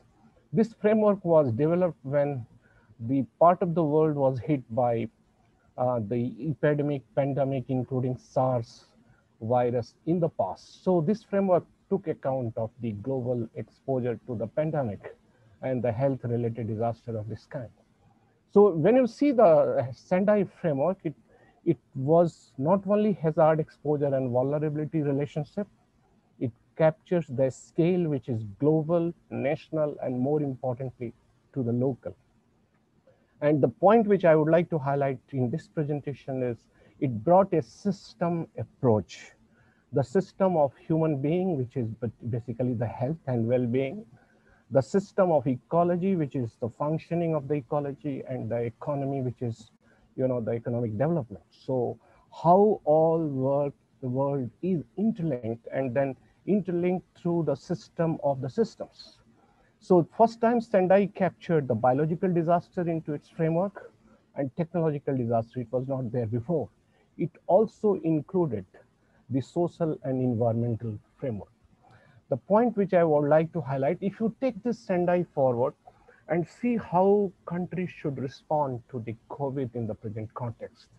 So I would like to bring to your attention in my third slide is if the country has to manage COVID or related impacts, to what extent Sendai framework will be helpful? I'm very happy to share with you that 75th General Assembly session that was concluded recently, one of the key highlights which came from a United Nations Secretary General was, you please make use of Sendai framework while responding and recovering from the COVID. Why this idea, this UN message to the member country came, I thought let me shed some light on this key messages of Secretary General. One is the risk like COVID is a truly systemic risk. It started from the health, cascades to almost all the sectors, it started from a local level and is scaled up to the whole global system. So that's the systemic risk. And systemic risk, it's understanding, if you see the slide right-hand side, this is the building blocks of Sendai framework: hazard, exposure, vulnerability, human, ecology, economic infrastructures, subnational, national. So the COVID basically fits into all these sub-blocks. It's a stark reminder of the systemic risk. But then what to do? How to address? I'm happy I'm talking to a technical audience, a scientist community, the analytics statistics community. Suppose you are asked what country should do. Health sector alone cannot do everything. So it has to be a very comprehensive approach. But then what could be the approach from the analytics point of view? So to address a system of the systems type of risk like COVID and future pandemics, you must have risk analytics in place. And that risk analytics, which came from the Sendai framework, is the hazard models to the exposure model, probabilistic, deterministic, ensemble models, vulnerability risk model, and climate risk models all put together. Because the risk is all now interconnected, it has a cascading. So if I take one example of ensemble models, which are very popular among the climate scientists, it explains the interaction of one system with others. And the models ensembles takes all the subsystems of the model and put together and then build the system model, system thinking. So now what happens is, whether it is possible for such a systemic risk, to what extent world could be prepared with risk analytics as a tool. So my next slide is to show you how to do it, to what extent we can able to use analytics to address systemic risk in the future for preparing for the future. So the first and foremost thing is understanding the systemic risk, which is very, very complex. I think now the whole world is learned a hard lesson from the complexity of this kind of risk. So the first and foremost is the understand the systemic risk, which is characterized by high complexity. Second is systemic risk are all transboundary, global in nature. Then third is systemic risks are characterized by a stochastic relationship between the triggers and the effects. You see where it triggered and where it has gone worldwide. And the fourth is systemic development are non-linear and includes tipping points in multiple parts of time and a spatial domain. The fifth is systemic risks are often underestimated in public policy arena. There are hardly any public policy today what has been seen which has responded very effectively to this kind of risk. And public perception due to uncertainties of point of occurrence and extent of the damage. And the final is established method of science cannot identify the probability of occurrence in a state. Science utilizes model of scenario building to sketch out the stochastic nature of the systemic risks. And this is the point I thought I must bring to your attention. The sixth one, what can be done with the analytics is you build a risk scenarios, present this to the policymaker or all those who are responding to such kind of the risk and ask them to take a decision based on the scenario which in a case of systemic risk is something evolves very fast, very quickly on time. So having said that, my next part is how will you develop the scenario for your policymakers in the government? You scope the risk. This is where geospatial informatics plays such an important role. You scope the risk in terms of space and time, conduct the background research of the vulnerability, exposure, and the possibility of the transmission, frame a scenario, develop a candidate, evaluate, update, communicate, access impact, and develop narratives. I thought I will come to all this with couple of examples. And the example is what best we can do as a risk analytics from the statistical and geospatial perspective. The best that has been seen by geostatistical community in disaster risk reduction is they have really made very, very substantive contribution in terms of modeling the cascading risk scenarios. The descriptive models, which provide situation analysis of disaster impact, the predictive models, early warning systems, and forecasting, then prescriptive for policy options and engaging community. So if you take all the building blocks of the risk analytics and put it in context of the cascading risk scenario context, it provides some kind of a solution to a systemic risk like COVID. I would like to come from the theory which we explained from the couple of slides to the reality on the ground.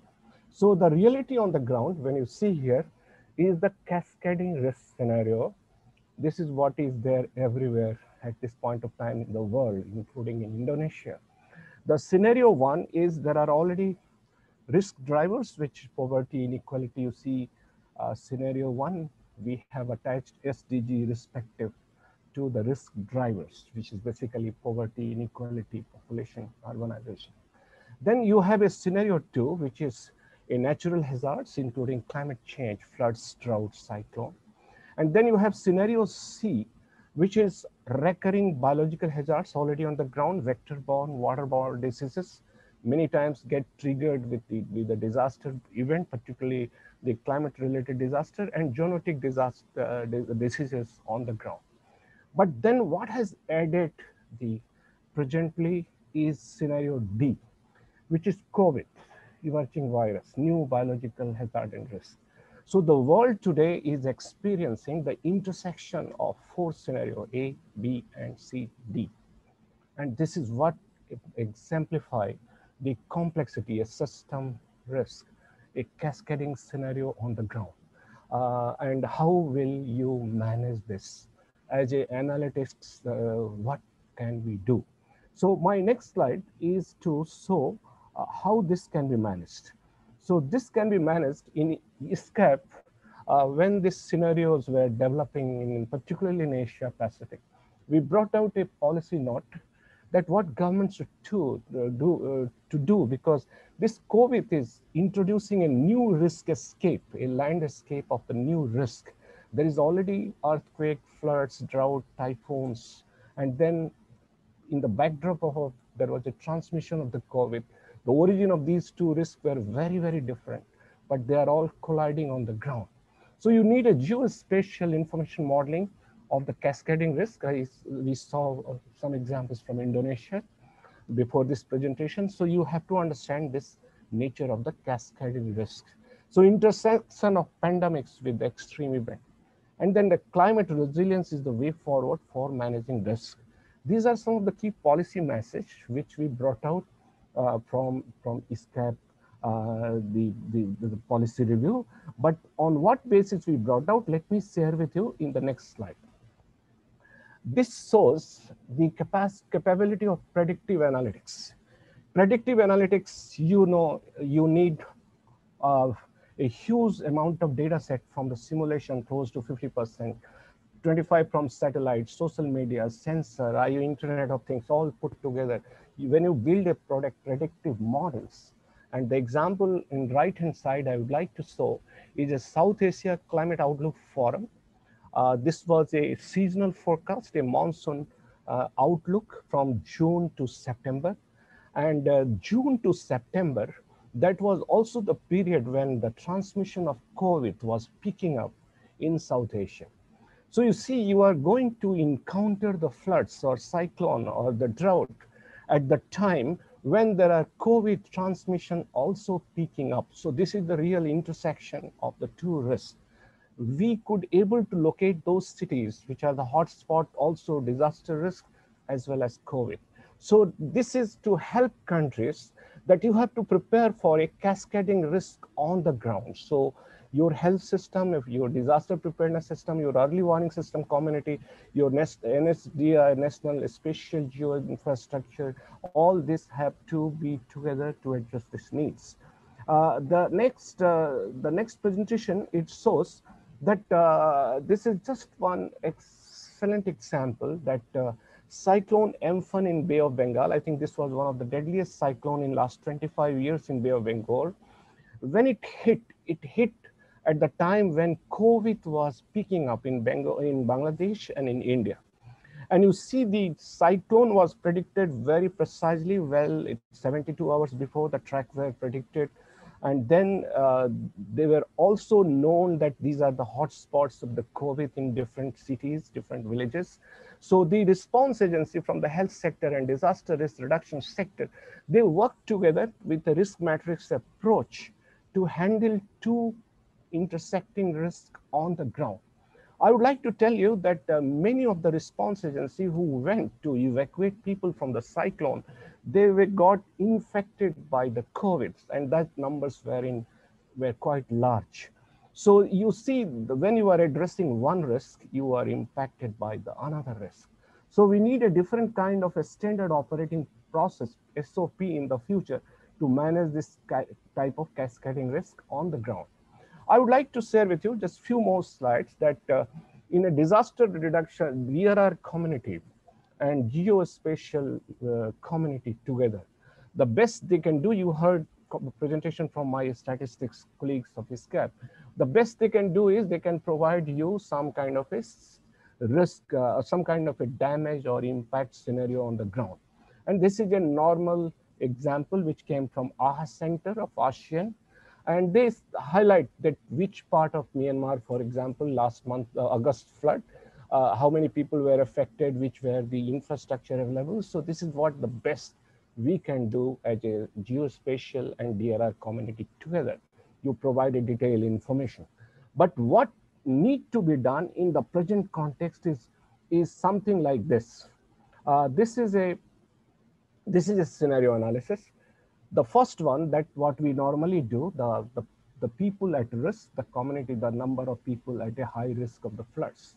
What we need to do further is scenario 2, the flood affected vulnerable also confronting with COVID-19. And then we have to also move to scenario 3, which is vulnerable population in midst of flood, also at the risk of vector and waterborne diseases and COVID. So you see the complex risk scenario. So when you are going to address a systemic risk, the scenario building is key. And for a government to act, to mobilize health or DRR, the Disaster Resilience Agency, this is the kind of information they look for. So before I conclude, I would like to tell you how a informatics community can help for such a systemic risk scenarios, which looks to be quite often in coming days. We have to improve the understanding of the risk. Scenario building is one of the way forward. We have to explore the future, the emerging future, particularly in case of the climate change context. There are many uncertainty to understand the risks, so scenario models help to address some of the risk understanding. We must need a system thinking. The NSDI is one of the examples that we use system thinking approach to address multiple sectors, information needs, and that system thinking approach is required for systemic risk. Based on this, we need to develop a decision support making, aid communication, allocate resources, identify biases, and so on. So for a systemic risk in the future, we need a very different kind of approach, and Sendai framework does this. This provides this, the systemic risk approach, a framework to act upon. And based on this, we brought a policy messages that health system must be risk informed. We need a new SOPs which can manage cascading disaster risks, and certainly regional cooperation to address climate disaster health nexus is very imperative, because all systemic risks are transboundary in nature, as I mentioned before. So I will conclude with some of the analytics, which is all on the website. I would like to tell you that from ISCAP side, we developed for a cascading risk like this, what could be done? We got the opportunity to work with WMO and our partners in South Asia Climate Outlook Forum, use climate scenarios and cascading and the COVID transmission, use stochastic scenarios, build. So these are some of the key messages, and what could be the future pathway to address the cascading risk. It's those who are interested, they can have a look to some of these reports. This is purely based on the Sendai principle. And finally, this is what I would like to conclude. I must thank my colleague who worked very hard to develop this presentation. Our intent was to customize this presentation to geospatial community, to this working group, for which ISCAP is the secretariat. My colleague Kiran is one of the key persons. So my acknowledgement goes to my colleague Jong, Sangan Kim, Madhurima Sarkar, Maria is from Indonesia, Rahul and Akash. So thank you very much once again for the opportunity. Thank you, Mr. Chair. Thank you, Sanjay, for your very interesting presentation. I think disaster, maybe people concentrate on COVID-19, but we have to also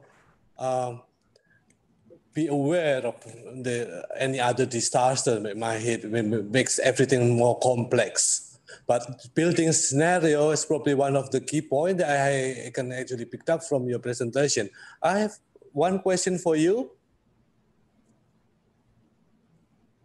From Brian. of Indonesia. Oh, thank you for your excellent presentation with various insightful points. I'm interested on the last part of your framework, which is to evaluate and update. Excuse me. In actualizing and developing such steps, what is your perspective on the implementation of AI, ML, or advanced analytic on the projection for possible future disaster? Are there any scenario of partnership or investment pitch on how the method can be applied in the level of Asia Pacific as part of the integrated data? Please, Sanjay.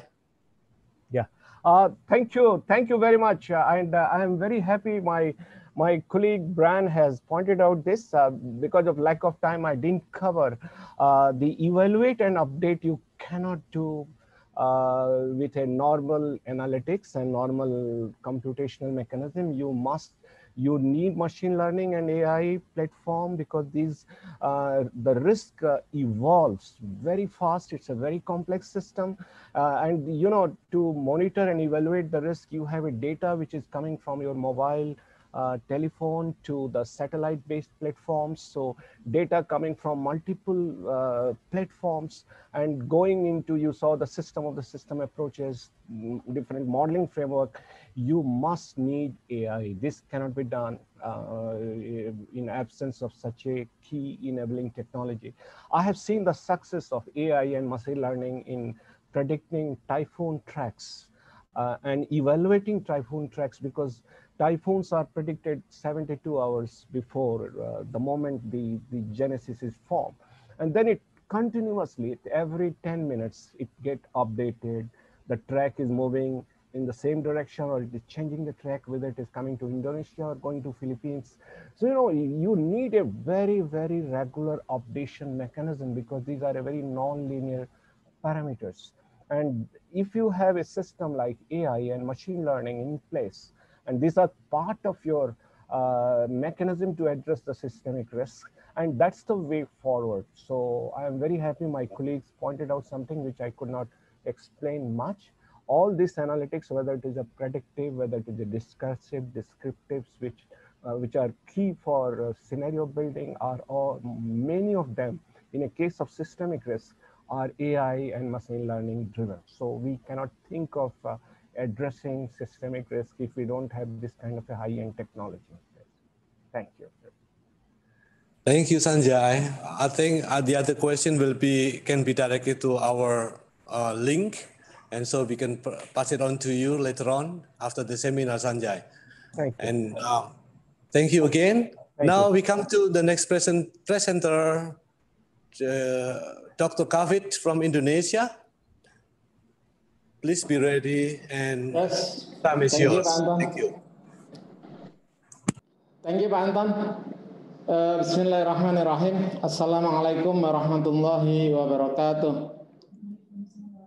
Very good day, ladies and gentlemen. Thank you, Pak Anton, for giving me the opportunity to present SDGs topics in this webinar. I am very happy, of course, to have this chance to give my presentation. Before I start my speech, let me introduce myself. My name is Hafid. I am from Indonesia. At this moment, I am head of Center for Mapping of Spatial Planning and Atlas at Geospatial Information Agency, as known as BIG. My talk today is about the integrating geospatial informations and statistics on SDGs. Nggak ada itu slide. Okay, next.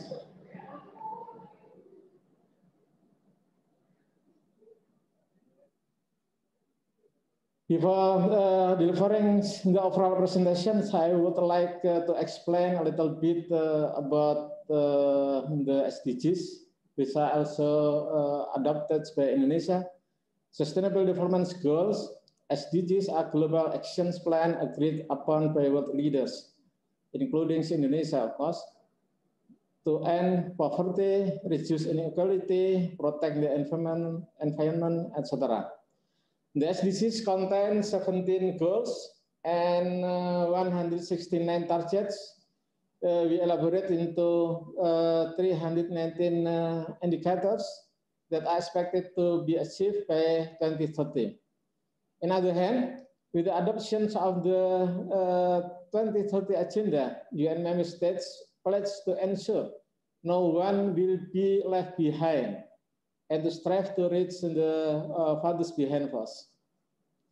Just to give impressions about Indonesia, Indonesia is the world's largest archipelagic state with total area of 8.3 million square kilometers, where land area is 1.9 million square kilometers. With over 267 million people, and Indonesia is the fourth populous country in the world. Indonesia has a total of more than 17,000 islands. Indonesia consists of 34 provinces as the highest tier of the local government. Provinces are further divided into regencies and cities or municipals, which are in turn subdivided in district or kecamatan. Furthermore, districts are divided into villages, desa, and sub-district kelurahan. In total, there are more than 83,000 villages and sub-districts.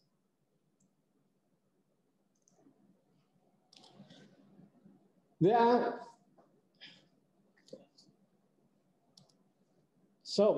this is the timeline of our roadmap to integrating geospatial information and statistics down to village levels. Yeah, we have more than 83,000 villages. This year, we started with preparatory stage consisting of developing a platform prototype, SDGs indicator determination, and then data compilation from ministry and institution agencies, especially data from Central Bureau of Statistics, BPS.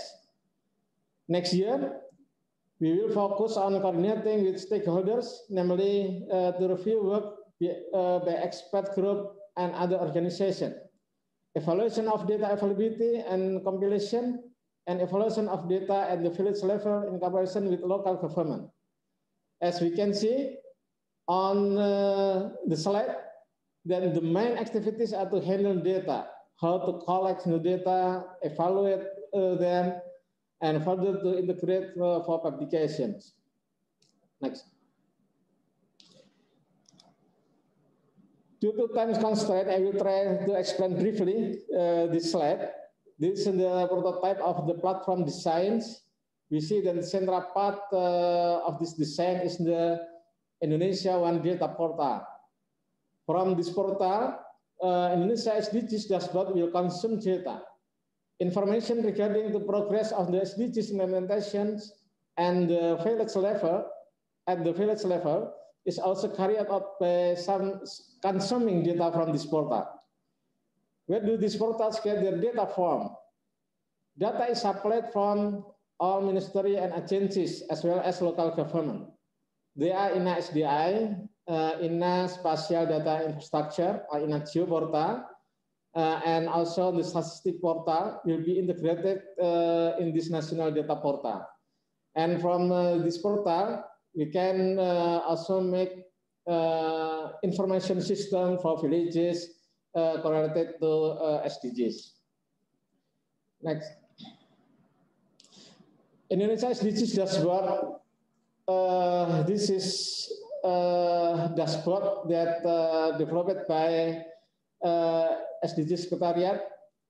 Our country is strongly committed to implementing the SDGs because national development goals and global development goals are mutually reinforcing. To monitor and evaluate the progress of the Indonesia SDGs, Secretariat of Indonesia SDGs developed SDGs dashboard. So you can access this dashboard through the address sdgs.bapanas.go.id/dashboard. This dashboard is a visualization of the achievement of Indonesia SDGs indicator from the 17 goals, most of which are development indicators at both the national and regional levels. This dashboard is compiled and updated by the Ministry of National Development Planning, Bappenas, as the coordinator for the implementation of SDGs in Indonesia. But at this moment, this dashboard can also question results from the national level to the provincial levels. We don't have the result up to regencies or villages levels. Next. This is SDGs Atlas. To support the dashboard managed by the SDGs Secretariat, we also produce SDGs Atlas. It's produced by BIG. To support SDGs dashboard, the SDGs Atlas Indonesia contains and presents map, infographic, and narratives related to the achievement of the 17 Goals Sustainable Development. The content of the Atlas describes the achievement of the SDGs in each province throughout Indonesia. The Atlas model is inspired by the SDGs Atlas from World Development Indicator. Data taken from the achievement of the Indonesian SDGs issued by the Central Bureau of Statistics and also several data from ministries and agencies. This atlas is published in PDF format and can be downloaded on the address atlas.big.go.id. We develop also SDGs Atlas up to regencies and cities level. This year, we will focus for Kalimantan Island. And from the next year, for updating and national scale for area in Java, Bali, and Nusa Tenggara. And on the slide, you can see our planning for 2022, 2023, and 2023 to complete the whole of Indonesia.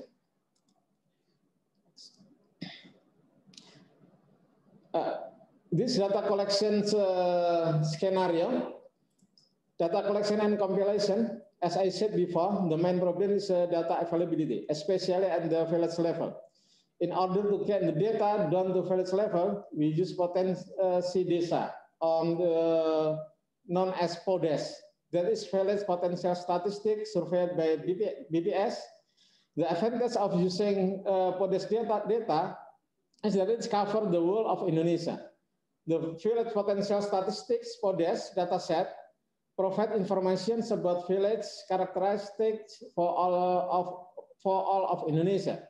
It is surveyed periodically each 3 years in the context of the periodic censuses, agriculture, economy, populations. It has useful information on village characteristics, including the main source of income. Unfortunately, the data has not been fully designed in accordance with the SDGs indicators, so we have to select which data is suitable. We also only get data updates every 3 years, even though we hope to provide update data every year. On the other hand, we have also profile data of village profile collected by Ministry of Home Affairs. The village and sub-district profile is comprehensive district description of the character of the village and sub-district, which includes basic family data, natural resource potential, human resources, institutions, infrastructure, facilities, as well as the development of progress and problem faced by the villages and sub-districts. Unfortunately, the data does not cover all of Indonesia yet. Furthermore, we have also data from other ministries and agencies, namely Ministry of Social Affairs, Ministry of Education and Culture, Ministry of Health, National Family Planning Coordinating Board, BKKBN.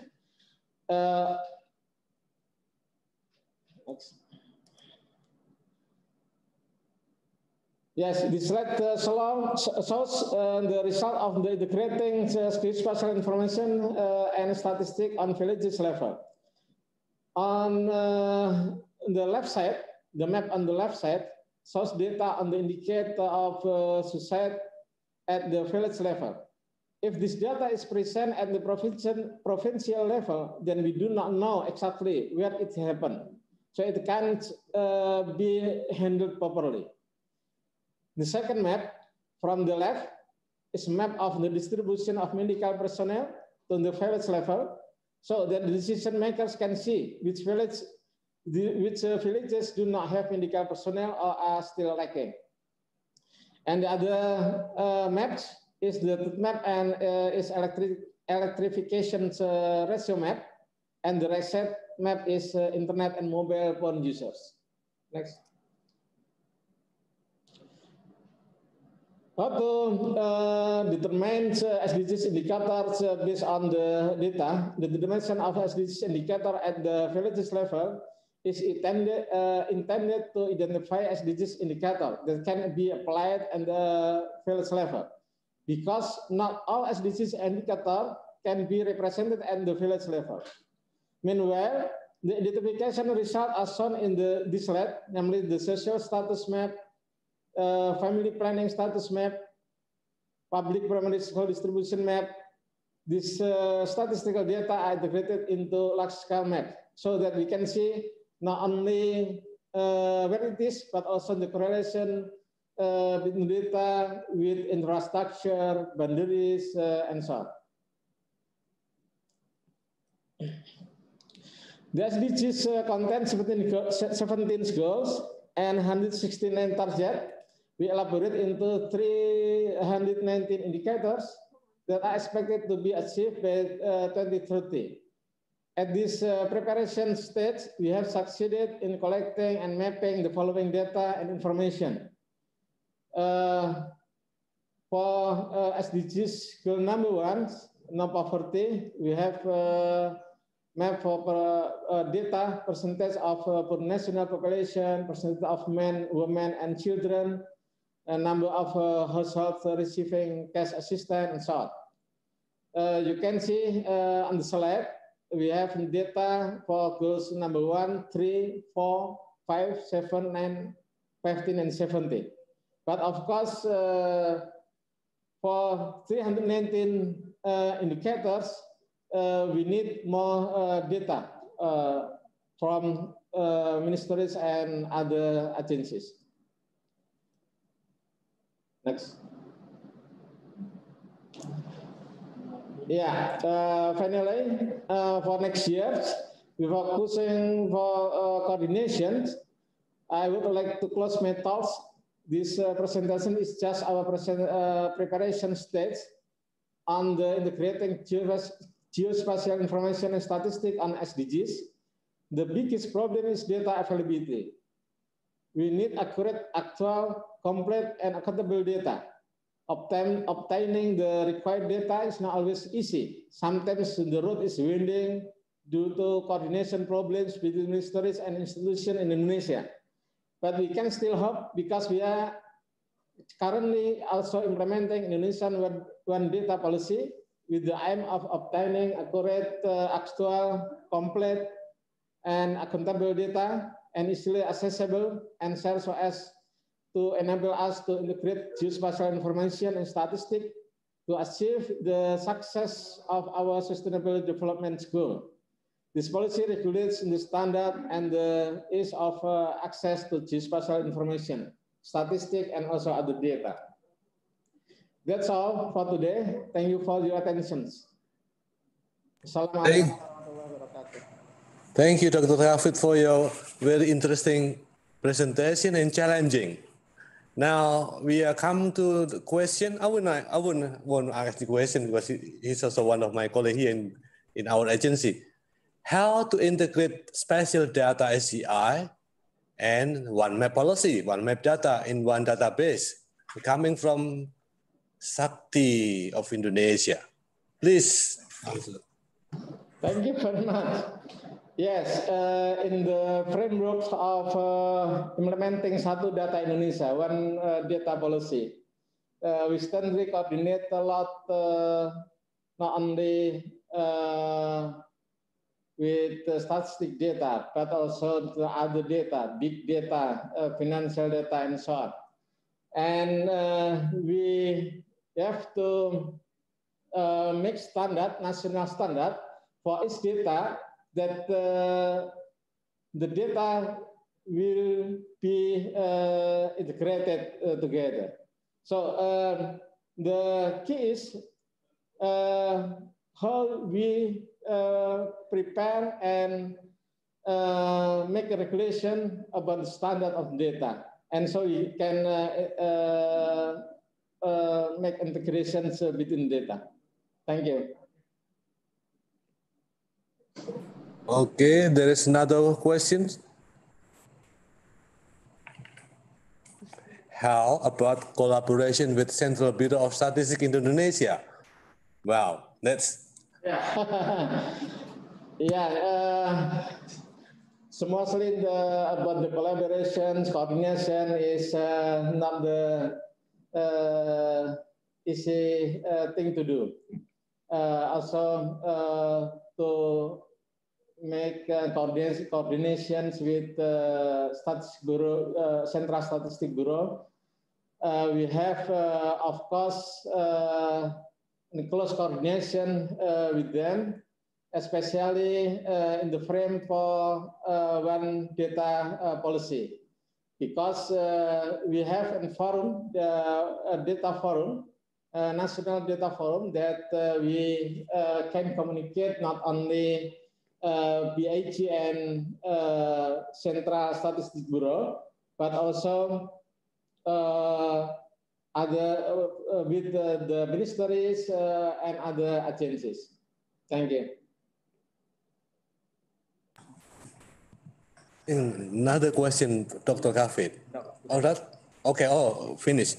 Okay, thank you, Dr. Kafid, for your presentation. I think you can, everyone else, participant, you want to ask any other question, please send to the link that has been given to you at the beginning of the session.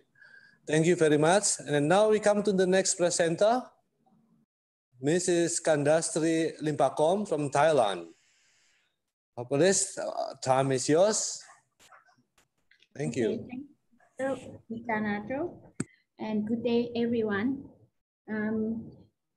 First of all, I would like to introduce myself. My name is Kandastri Limpakom. I'm acting Deputy Executive Director of Geoinformatics and Space Technology Development Agency in Thailand, or we call it shortly GISDA. Today is my pleasure to share our experience on our activity related to integrating geospatial information and statistics to address SDG challenge. So let me share my presentation.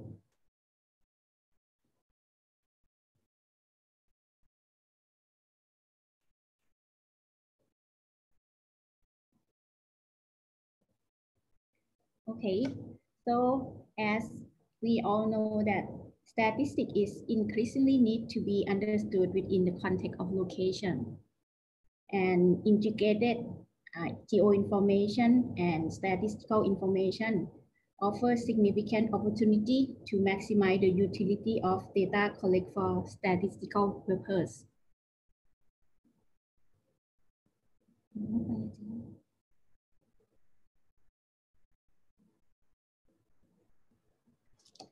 Okay, so in GISDA, we have been working on applying geoinformatics technology to support policymakers to design suitable measures and policy to drive our country toward the sustainable development.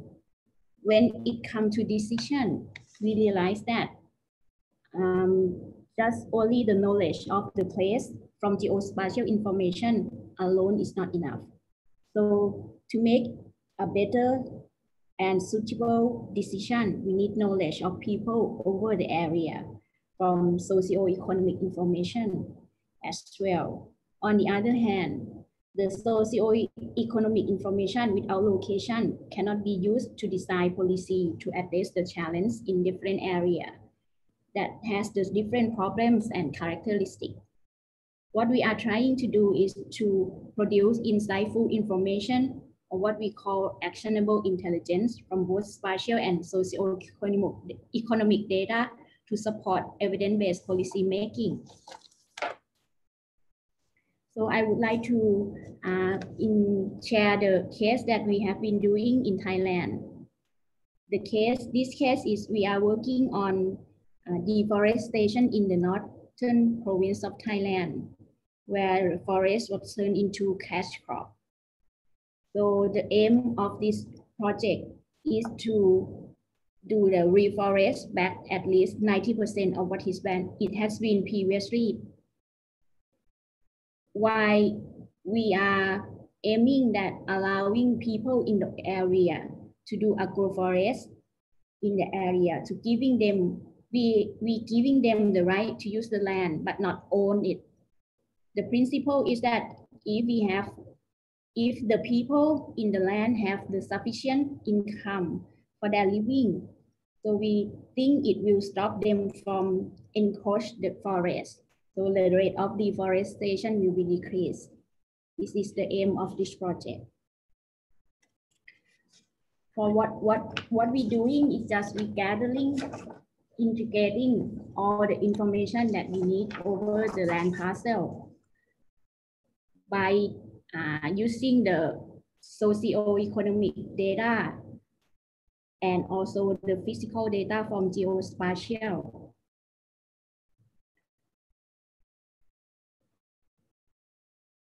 And then we do the clustering based on the common characteristic of those data. So the decision maker can have more insight, information of what to do with group of people and where. From this slide, you can see that we have so many layers of the information from both spatial information, this extract from satellite data, and also social and economic data collected by survey. The social and economic data that we using, such as age of the people in the land parcel, the gender, income, and debt. Then we cluster all those information into 5 groups. Each group has its own characteristic. So we have initial idea on what is the major characteristic of the land parcel and its owner. We know the problem of each group. For example, that some group, they lack of the water because it's in the forest area and in the mountain, in the reserve forest, so it's not allowed to build the dam or reservoir. So the one of the problem is there's no water. Also the problem of the soil, and also the age of the land parcel owner can tell us something about what should we do with them. Then we try to analyze the potential of the alternative plant that we should suggest them to grow in the land by using the characteristic that we have been clustered before. For example, if the owner is like age of more than 60, so we should like help them growing the plant that suitable for their age, like the plant that needs the less care. So they not have to taking care of the plants more, but it can grow and gain more income. However, the challenge of the collecting statistics is one of the issues in Thailand, because statistic data are not continuous due to the limitation of resources. So what we are going to do in Thailand is try to find an alternative way to get the social and economic information. This is an example of what we are using the remote sensing data, try to get more information on the economic. We've been trying to use the type of the roof, the material building the roof in order to see the economic status of the people over the area. Also using the night light to see how the economic develop over Thailand. Another challenge is that how statistical data is collected. The collection of statistical data is not incorporate the spatial information in there at the collection process. So when we are going to use it, we have to spatialize, or after the data is collected, we will have to spatialize and link it to the spatial information or location. This is time consuming. So if we can start by building the capacity of the statistical people in order to be able to use geospatial technology when they are collecting the data, it will help us in integrating both kind of data easily and seamlessly. GISDA also have collaboration with the Department of Community Deployment in order to help them using the geospatial technology in collecting or surveying the data, so we can exchange the geospatial and statistic data and use them with more meaningful objective. Another challenge that we think it should address is the data model, metadata, and standard. So when we are going to try to integrating both kind of data together, we have the standard and it can do more easier. We have some more example on how we using our satellite technology in order to build the statistic on economic. We are monitoring economic crop in Thailand, five type of economic crop in Thailand regularly every bi-weekly. So we can have the statistic of what economic crop grow where and on the timely manner. Also, we have the surface water monitoring in Thailand, also using Landsat data. So we can regularly monitor the status of the water in order to see if we are on the risk of the drought or we are on the risk of the flooding. These are the example of statistic data that we have, and in the cooperation with the Community Development Department. So we use this data to see the population, the age below 5 years and age over 60 years. This is the risk of the area that we think is vulnerable and high risk on the COVID-19. So that's all our presentation about using the statistic or socio-economic data with geospatial data and address the challenge in Thailand. Thank you for your attention. Thank you. Thank you for your very informative presentation. It's very showing how complex it is, right? And integration of geostatistics. But I think we can say that it's everybody's problem or issue in the future for 2030 agenda. Hopefully, you will be working closer to us for working group 3 for integrating statistics, so that we can share more knowledge on our country developing such integration. Now we have one question for you. Okay, from Dewi. From the 4 challenges of spatial and statistical integration, which one of the hardest and what is the solution for it? Okay. Actually, I don't think maybe it's not the kind of hardest, but it may take time when you want to try to collaborate on the people on different fields and different disciplines.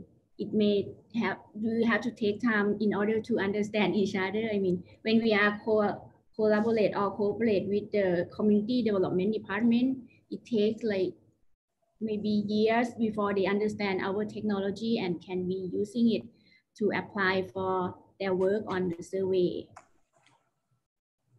With the lack of statistical data, like it's not continuous and so on, do you think the Earth observation data will be useful to to answer the indicators if you lack of statistical data? Yes, I cannot say that right now we are successfully replacing the statistical data with the Earth observation data, but I think the technology and advancement of the technology that we have, and like AI, machine learning, or whatever, it can help us to achieve that. Some I think it's some of the statistical data is not everyone that we can replace. But I think it's possible, like what we're trying to do is for the economic. Okay. Okay, thank you for your presentation. Mrs. Kandasri Limpakom from Thailand. So we come to the last presentation. Dr. Lee, Po Kyung Lee from South Korea. I think the time is yours now. You can introduce yourself later on. Thank you. Hey, good afternoon. I am Po Kyung Lee, Associate Research Fellow from Korea Research Institute for Human Settlements. It is my pleasure to have an opportunity to share our experiences in integrating geospatial information and statistics and how we produce grid-based spatial indicators so far. My organization, QGIS, is a think tank for national territorial development under Prime Minister.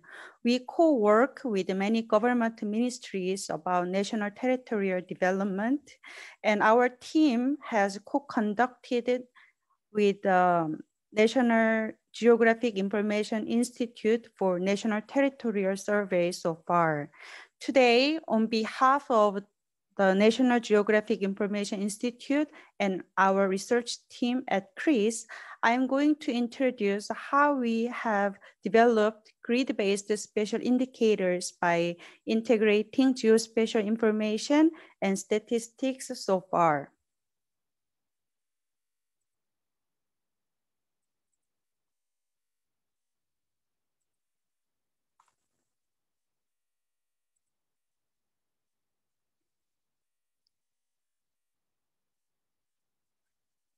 First, I'm going to briefly introduce National Territorial Survey and Monitoring in South Korea.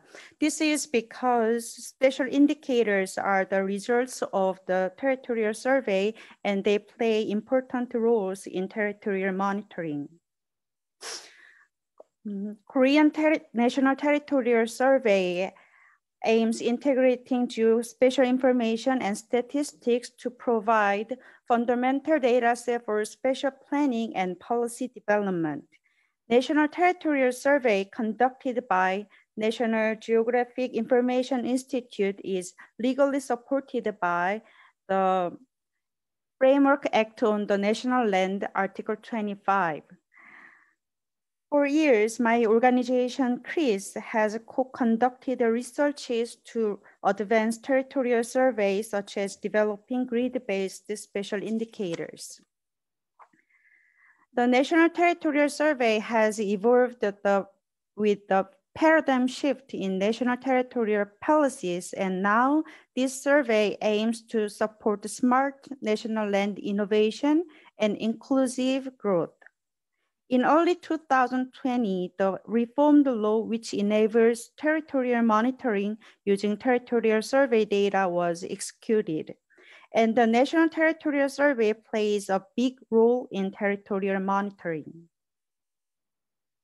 National Territorial Survey produces spatial indicators. These special indicators are employed in a process of investigating countermeasures for future territorial policies through, first, regular observation and analysis of territorial changes, second, diagnosis of status quo of a territory and forecasting further changes, and lastly, objective evaluation of the outcomes of current policies and plan.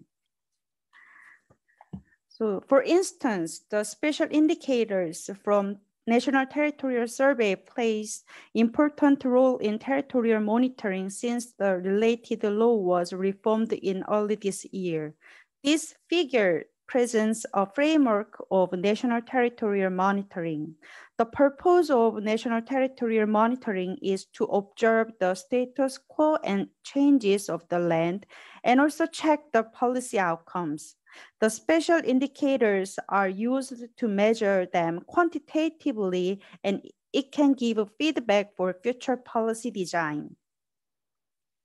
This National Territorial Survey is operated by collaborative governance between Ministry of Land, Infrastructure and Transport, National Geographic Information Institute, and CRIS.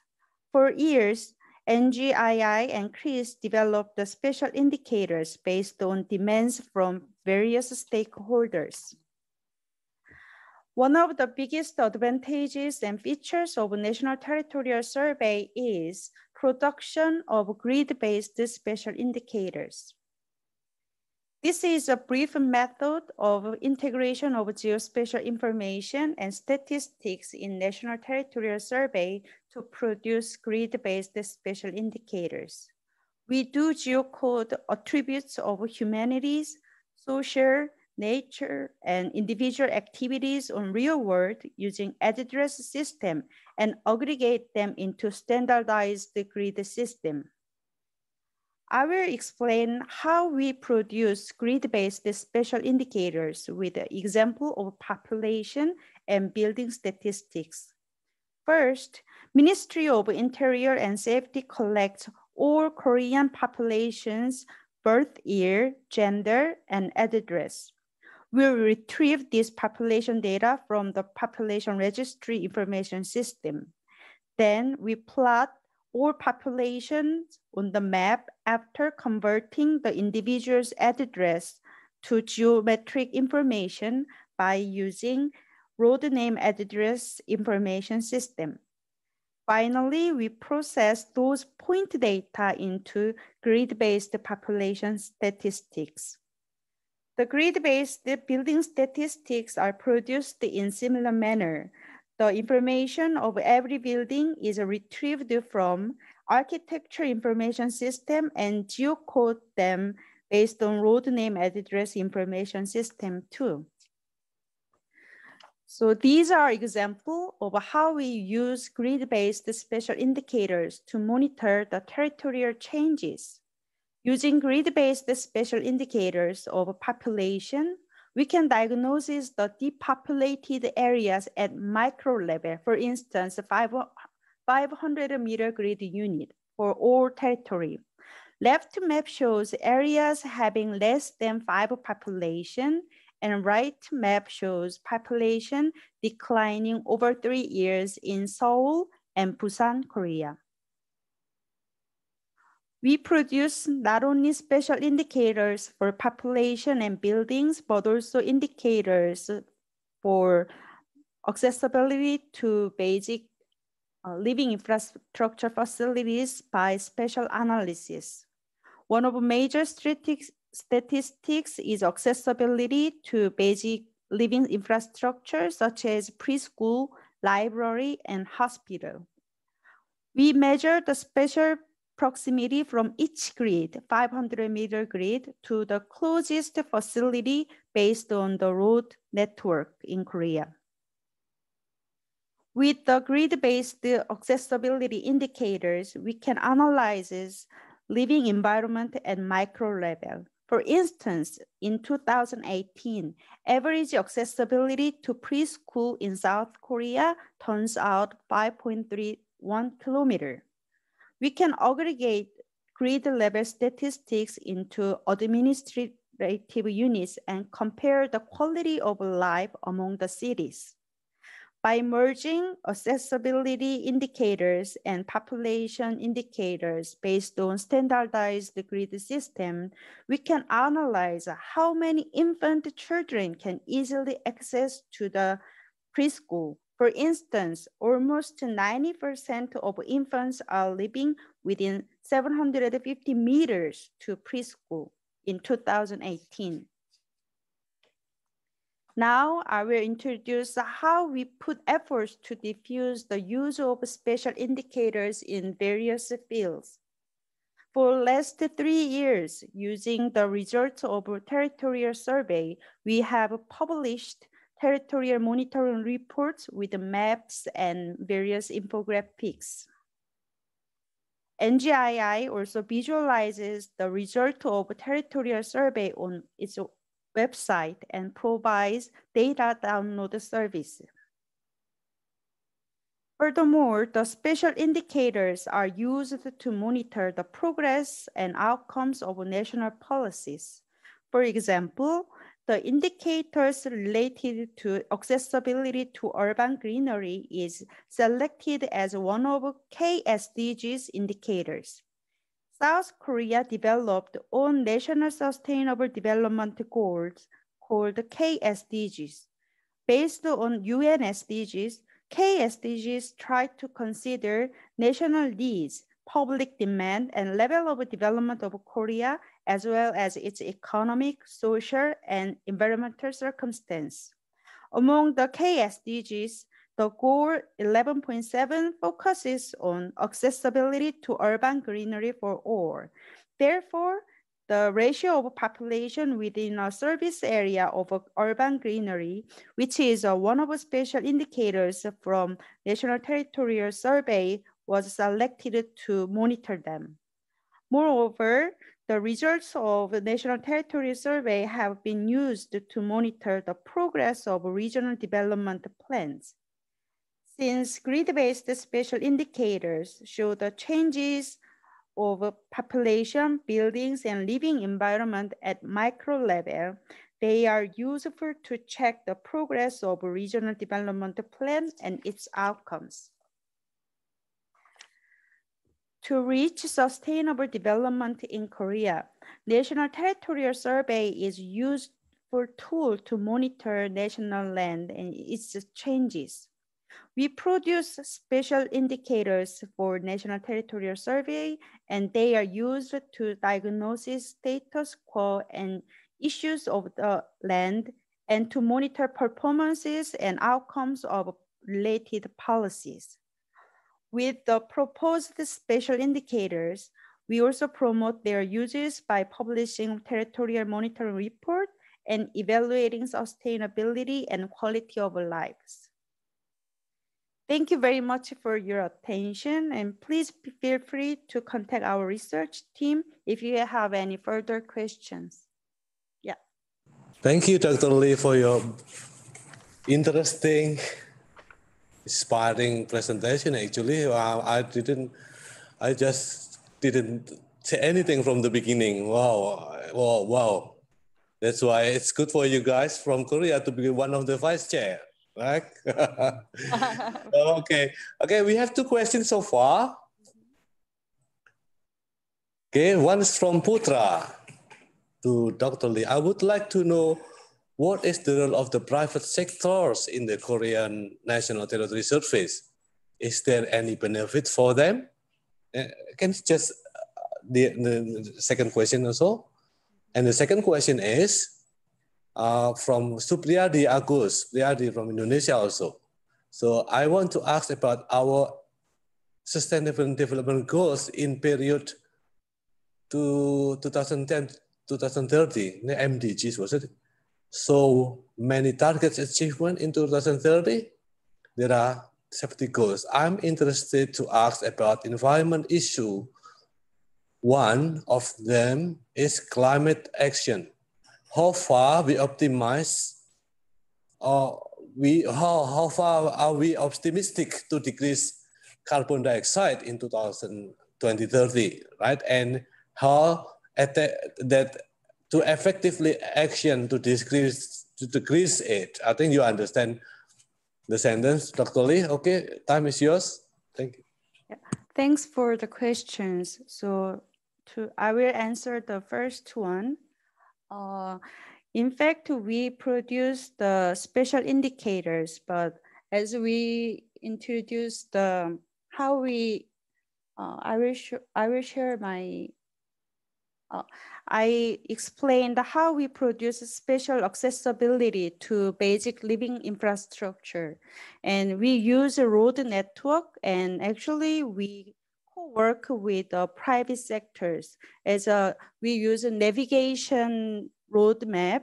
So from SK Telecom, and we co-work with them to find the from each grid to the closest facilities. So we co-work with the private sectors, like co-work for inventing the network algorithm and also to produce special indicators. Yeah, and the second, I will, next, the second question is, in fact, it is KSDGs or SDGs is more managed by Ministry of Environment. So we actually from National Territorial Survey, we deals with related special indicators to greenhouse or climate changes, but I think I cannot answer in details about your questions, but I will, yeah, so that's, yeah.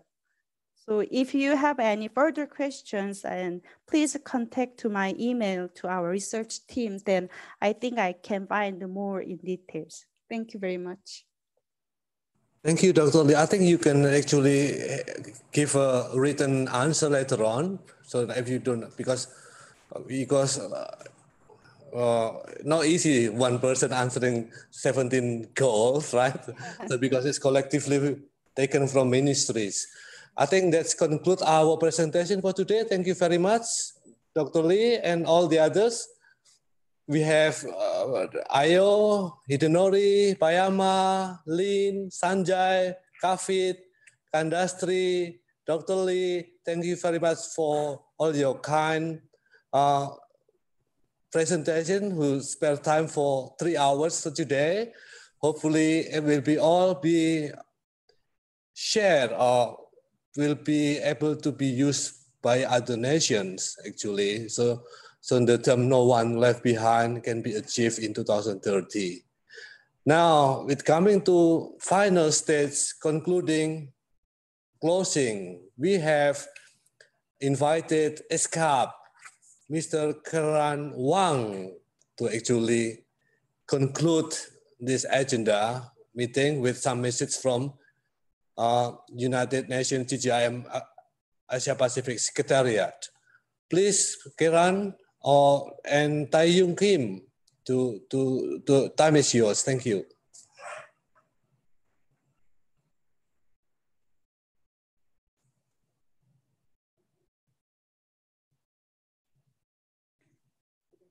Hello. Hello, Kim. Hi. Thank you, Chair. That Patricia, could you help to upload my presentation? Do you have it? Yeah, your presentation? No, not yet.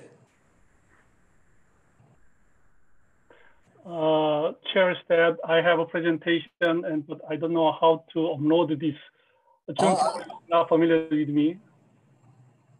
I think somebody has to grant the share the presentation.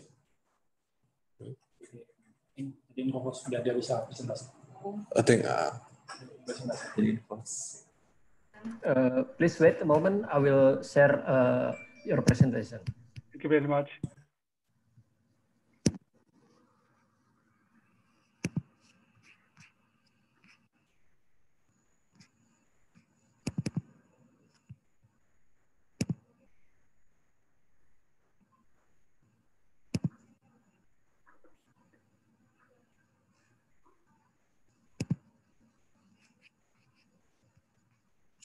Oh, is it possible to share this one? I'm not sure this is right. Excuse me, is this one your presentation? Yes, that's right.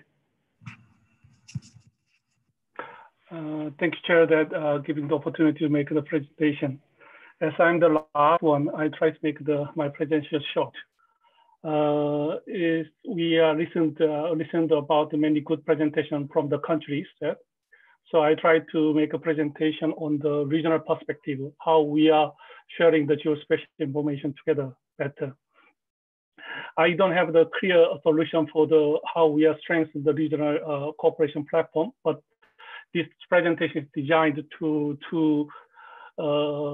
think together, to strengthen our regional cooperation. Next slide.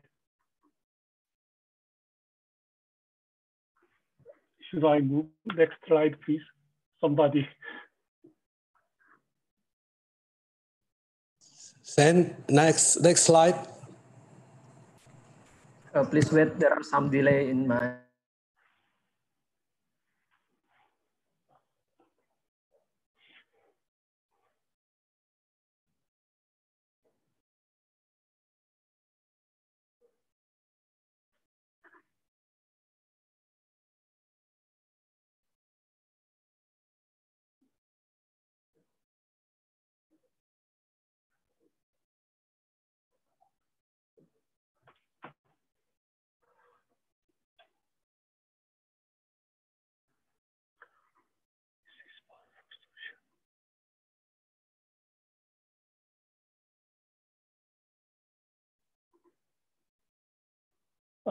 This is my PPT, I think so. May I use this one? Oh, okay.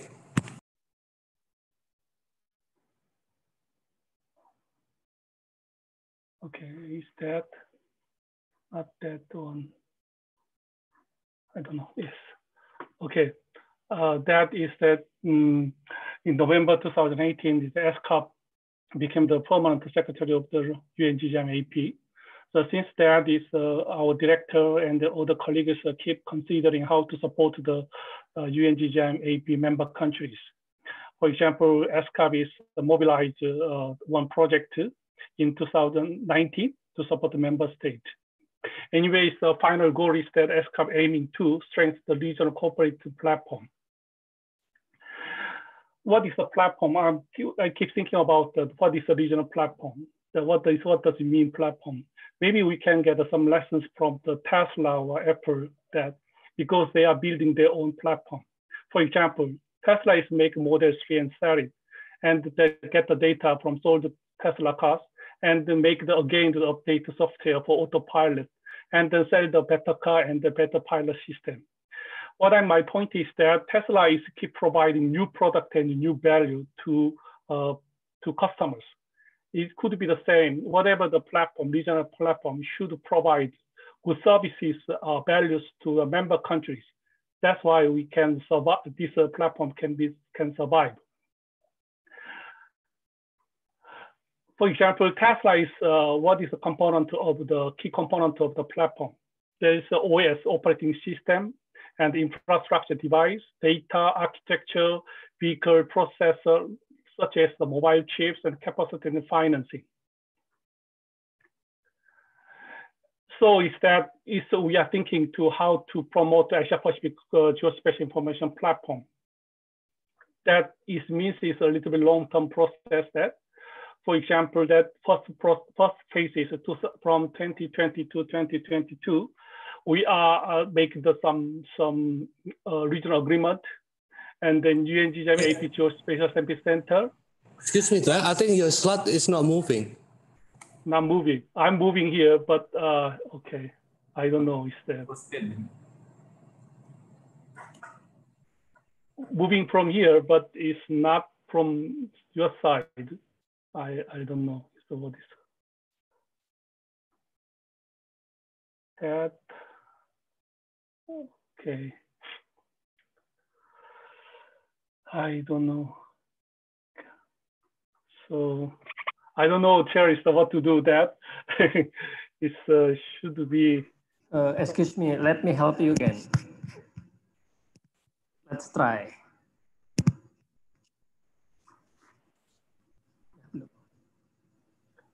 Okay. Next slide, please. Okay, thanks. Next slide. I already explained that. And then also we are talking about already Tesla issues. Please moving forward. Next slide. Next slide, please. Next slide, please, yes. So I got some initial idea for UNGGIAM regional platform. For example, that for OS, maybe we need a regional agreement and operating rules. So how to share the geospatial information among member countries. Maybe it could be a long-term plan and broad non-binding agreement. Maybe we need a physical space or a database or architecture. And then also there is a very important role of the vehicle process. So I'm thinking too, how about building that UNGGIAM AP Geospatial Service Center for member countries to provide more refined information to member countries. Also, that is recently launched the website of UNGGIAM AP website could be a good processor. And then also we need a capacity building and then financing also too. Next slide, please. Okay, so just a very, very brief that is over frame architecture. That next slide, please. So that is I'd like to highlight what we cannot, Secretariat cannot do everything, but we are trying to highlight 2 points. One is the Geospatial Service Center.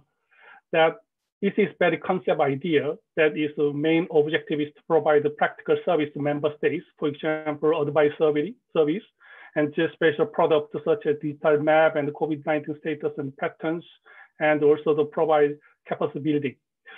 If that this center is established, what is could be the pilot service area?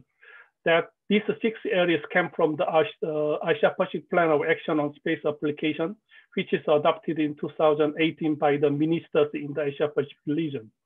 So for example, disaster cases, we can start first drought and flooding issue, and then land and water, CT issues, health pandemic, and then renewable energy, and then environment and air quality issues. That these could be the pilot service area by this service center. Next slide, please. That also that there is globally UN has the GIS service center in Brindisi, Italia. So this service center can work together, global center together to share the regional data and the global data together. Next slide. This is just my personal idea that from the beginning, that is UNGGIAM Geospatial Information Service Center under the UNGGIAM AP. There will be one director, and then 3 departments is that one is Department of Administration International Cooperation, and Department of Geospatial Information Data Management, and then the other one is Geospatial Information Service. Next slide, please.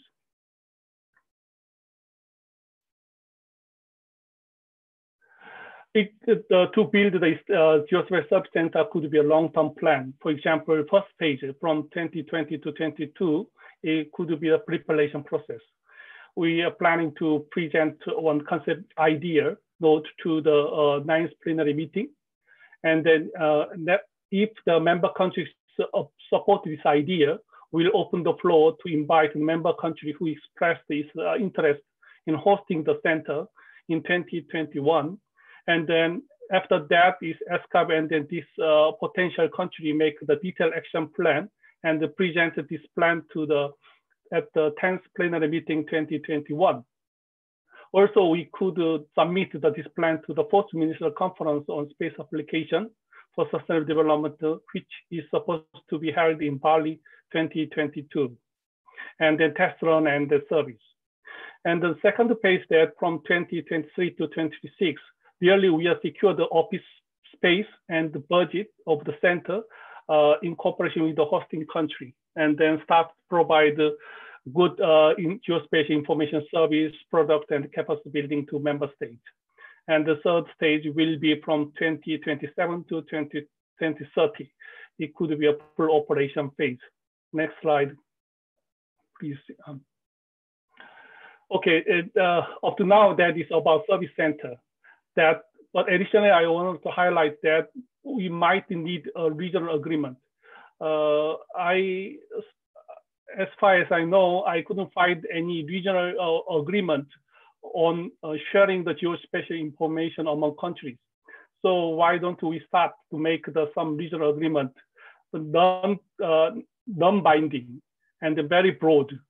But this could be the good reference document when we are discussing with our domestic partners together, or we can convince to other partners to share our data with other countries. Of course, it could be a very long-term plan, around 22 or 23 or something like that. But it's just wanted to highlight that it would be good to have such a regional agreement on geospatial information sharing. That's yeah. Next slide, please. Yeah. Thank you very much. Thanks. Karan, want to say something also? Karan Wang, on the agenda, we will be closing. I think you want to close the meeting today, Karan? Thank you. Yes. Thank you, Chair. First, on behalf of can you hear me?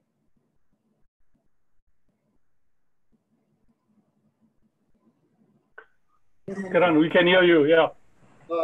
Thank you, Chair. First, on behalf of the Secretariat of the UNGGMAP, I would like to congratulate the success of the working group meeting. I hope to express my sincere appreciation to Ms. Alison Rose, President of UNGGMAP, and Dr. Antonis Viginato, the Chair of the Working Group 3, and all experts of the working group for their great efforts to promote this integrating the geospatial information and statistics in addressing the challenge in disaster risk reduction and sustainable development. COVID-19 has caused adverse impacts to our pace in implementing the 2030 SDG in this region. In response to the COVID-19 outbreak and the economic and the development crisis surrounding it, many countries in Asia and Pacific have developed their specific platform and policies to integrate the geospatial and statistical data and strengthen the innovative technology applications to support social economic response to COVID-19, to protect people and enhancing resilience to build back better with resilience. We had heard many good practice during this working group meeting, as well as emerging needs, valuable proposal from the countries in Asia and the Pacific. So the Secretariat will support the President of the UNGGMAP and Chair of the Working Group 3 to reflect the outcomes of the meeting in resolution of the 9th plenary meeting of the UNGGMAP, which will take place on 3rd and 5th November 2020, to be hosted by BIG Indonesia via virtual format, and to share all this good practice with other countries and regions in our website, communications, publications, and webinar. Mr. Chair, the data strategy of the Secretary General for actions by everyone, everywhere, has been released in September 2020. So it is a UN strategy for 2020 to 2022 for insight, impact, and integrity of the data-driven transformation, nurturing the capabilities and fostering enablers. The COVID-19 pandemic calls for borderless solidarity. Regional cooperation is a key tool to strengthen our capacity and to overcome an executive challenge and find useful solutions. So here we are ready to work with all of you and to support our member states in this region. Thank you and hope all stay safe, happy and healthy. Thank you, Chair. Over to you. Thank you, Kran. So thank you for your closing statement. Now, everybody, thank you again for your kind patience and waiting for 3 hours in different time in the world. So please give us applause and by clicking reaction button. Do you have reaction button on the bottom there? Yeah. Okay. Thank you very much. Hopefully we can have some more informative and strategic meeting like this again, so that people can understand why we have to support SDGs using integration of statistics and geospatial. We aim to geospatially enable SDGs. Thank you very much. Good afternoon, good morning, and good evening. Bye. See you later.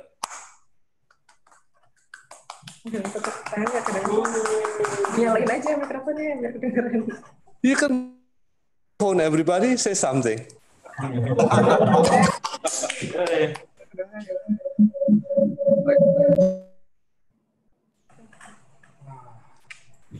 Oke, video. Oh, kok nggak foto-foto ya? Foto. Hah? Nggak enak apa perjalanan, nggak usah.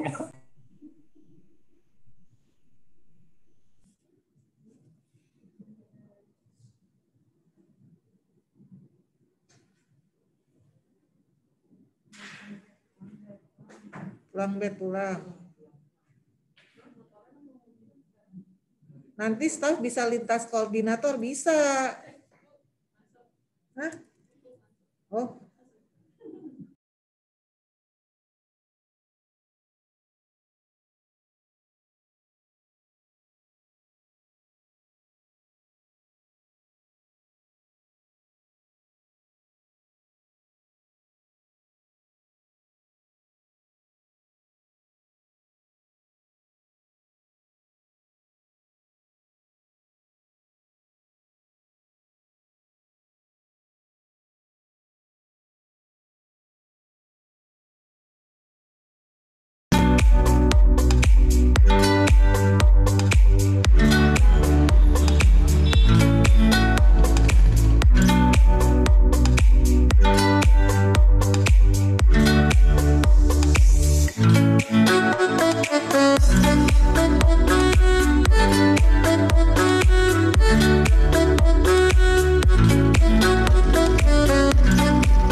Thank you.